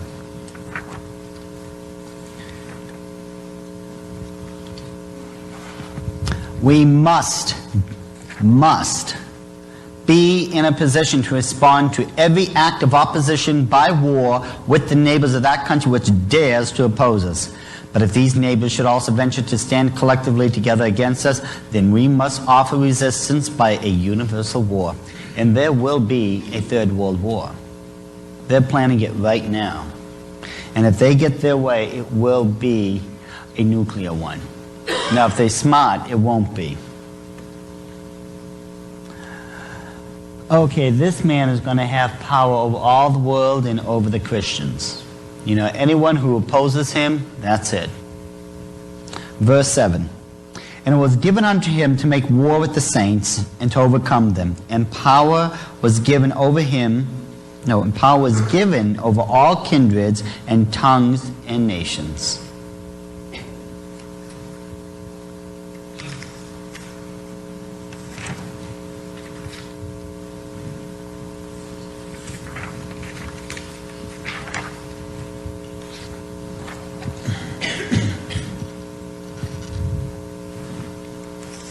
It is from us that the all-engulfing terror proceeds.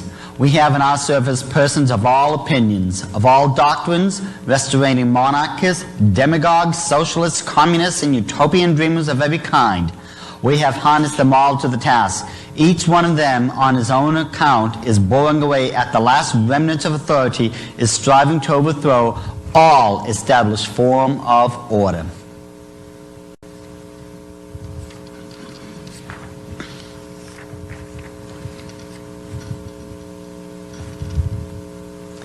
In order that the masses themselves may not guess what they are about, we further distract them with amusements, games, pastimes, passions, people's palaces. Soon we shall begin through the press to propose competitions in art and sport of all kinds. These interests will finally distract their minds from questions in which we should find ourselves compelled to oppose them. Growing more and more disaccustomed to reflect and form any opinions of their own, people will begin to talk in the same tone as we, because we alone shall be offering them new directions for thought. Of course, through such persons as will not be suspected as of solidarity with us.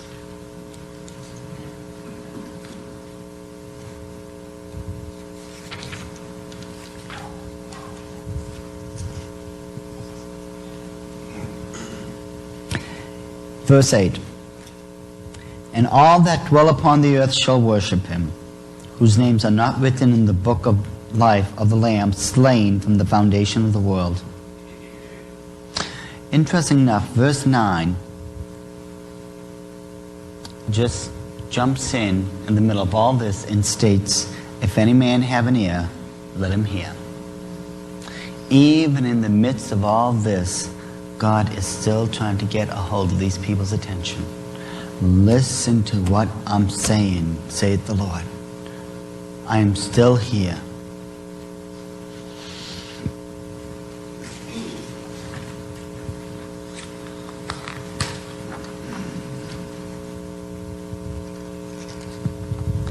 But if we give the nations of the world a breathing space, the moment we long for is hardly likely ever to arrive.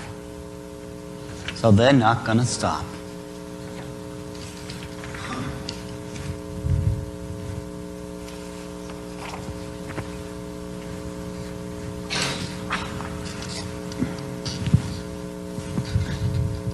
What we want is that from the first moment of its promulgation, while the peoples of the world are still stunned by the accomplished fact of the revolution, still in a condition of terror and uncertainty, they should recognize once for all that we are so strong, so inexpugnable, so superabundantly filled with power that in no case shall we take any account of them, and so far from paying any attention to their opinions or wishes, we are ready and able to crush with irresistible power all expression or manifestation thereof at every moment and in every place, that we have seized at once everything we wanted, and shall in no case divide our power with them. Then in fear and trembling they will close their eyes to everything and be content to await what will be the end of it all.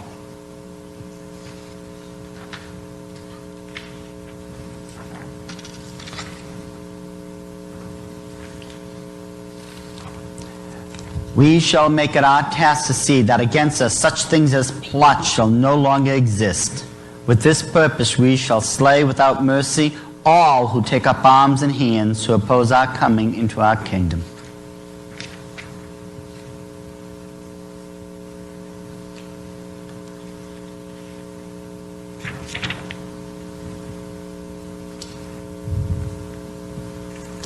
In conclusion,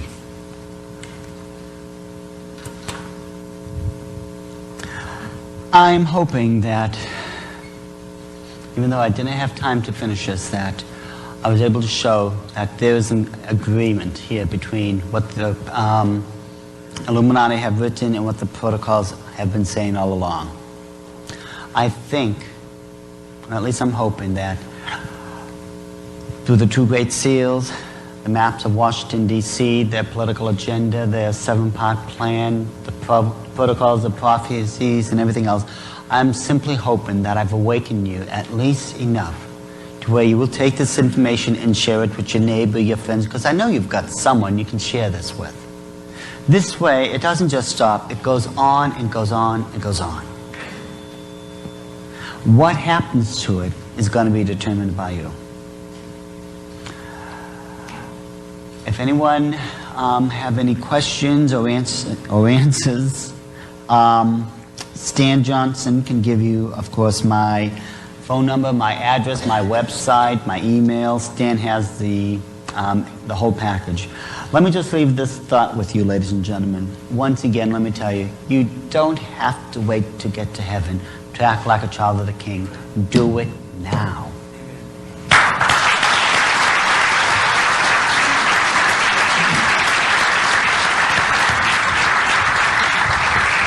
After hearing all of this, lest someone might think that Lucifer has done a pretty good job, let me just remind you that Psalms 2:2 says, "And the kings of the earth set themselves." In other words, they place themselves in positions like you've heard about this evening. You rule the movie houses, you rule the music, you rule the paper, you rule the magazine, you rule the movies. And the kings of the earth set themselves, and the rulers take counsel together against the Lord and against his anointed, saying, "Let us cast asunder their cords. Cast off their bands. Let's do away with their laws. Cast off those 10 commandments." We don't have to live like that. But the next verse says, "But he that sitteth in the heavens shall laugh and leave them in derision." Yes, the Illuminati has done some pretty rotten things. And yes, we're in a pretty good pickle here in America these days. But don't worry. God is still on the throne. He is still in control. And he is still very interested in every one of our souls. So with that in mind, as we see some of these things coming, there's two things we all have to ask ourselves. Question number one, if we were to die tonight, where would we go? Question number two, are we clean enough that when the trouble comes, will God protect us?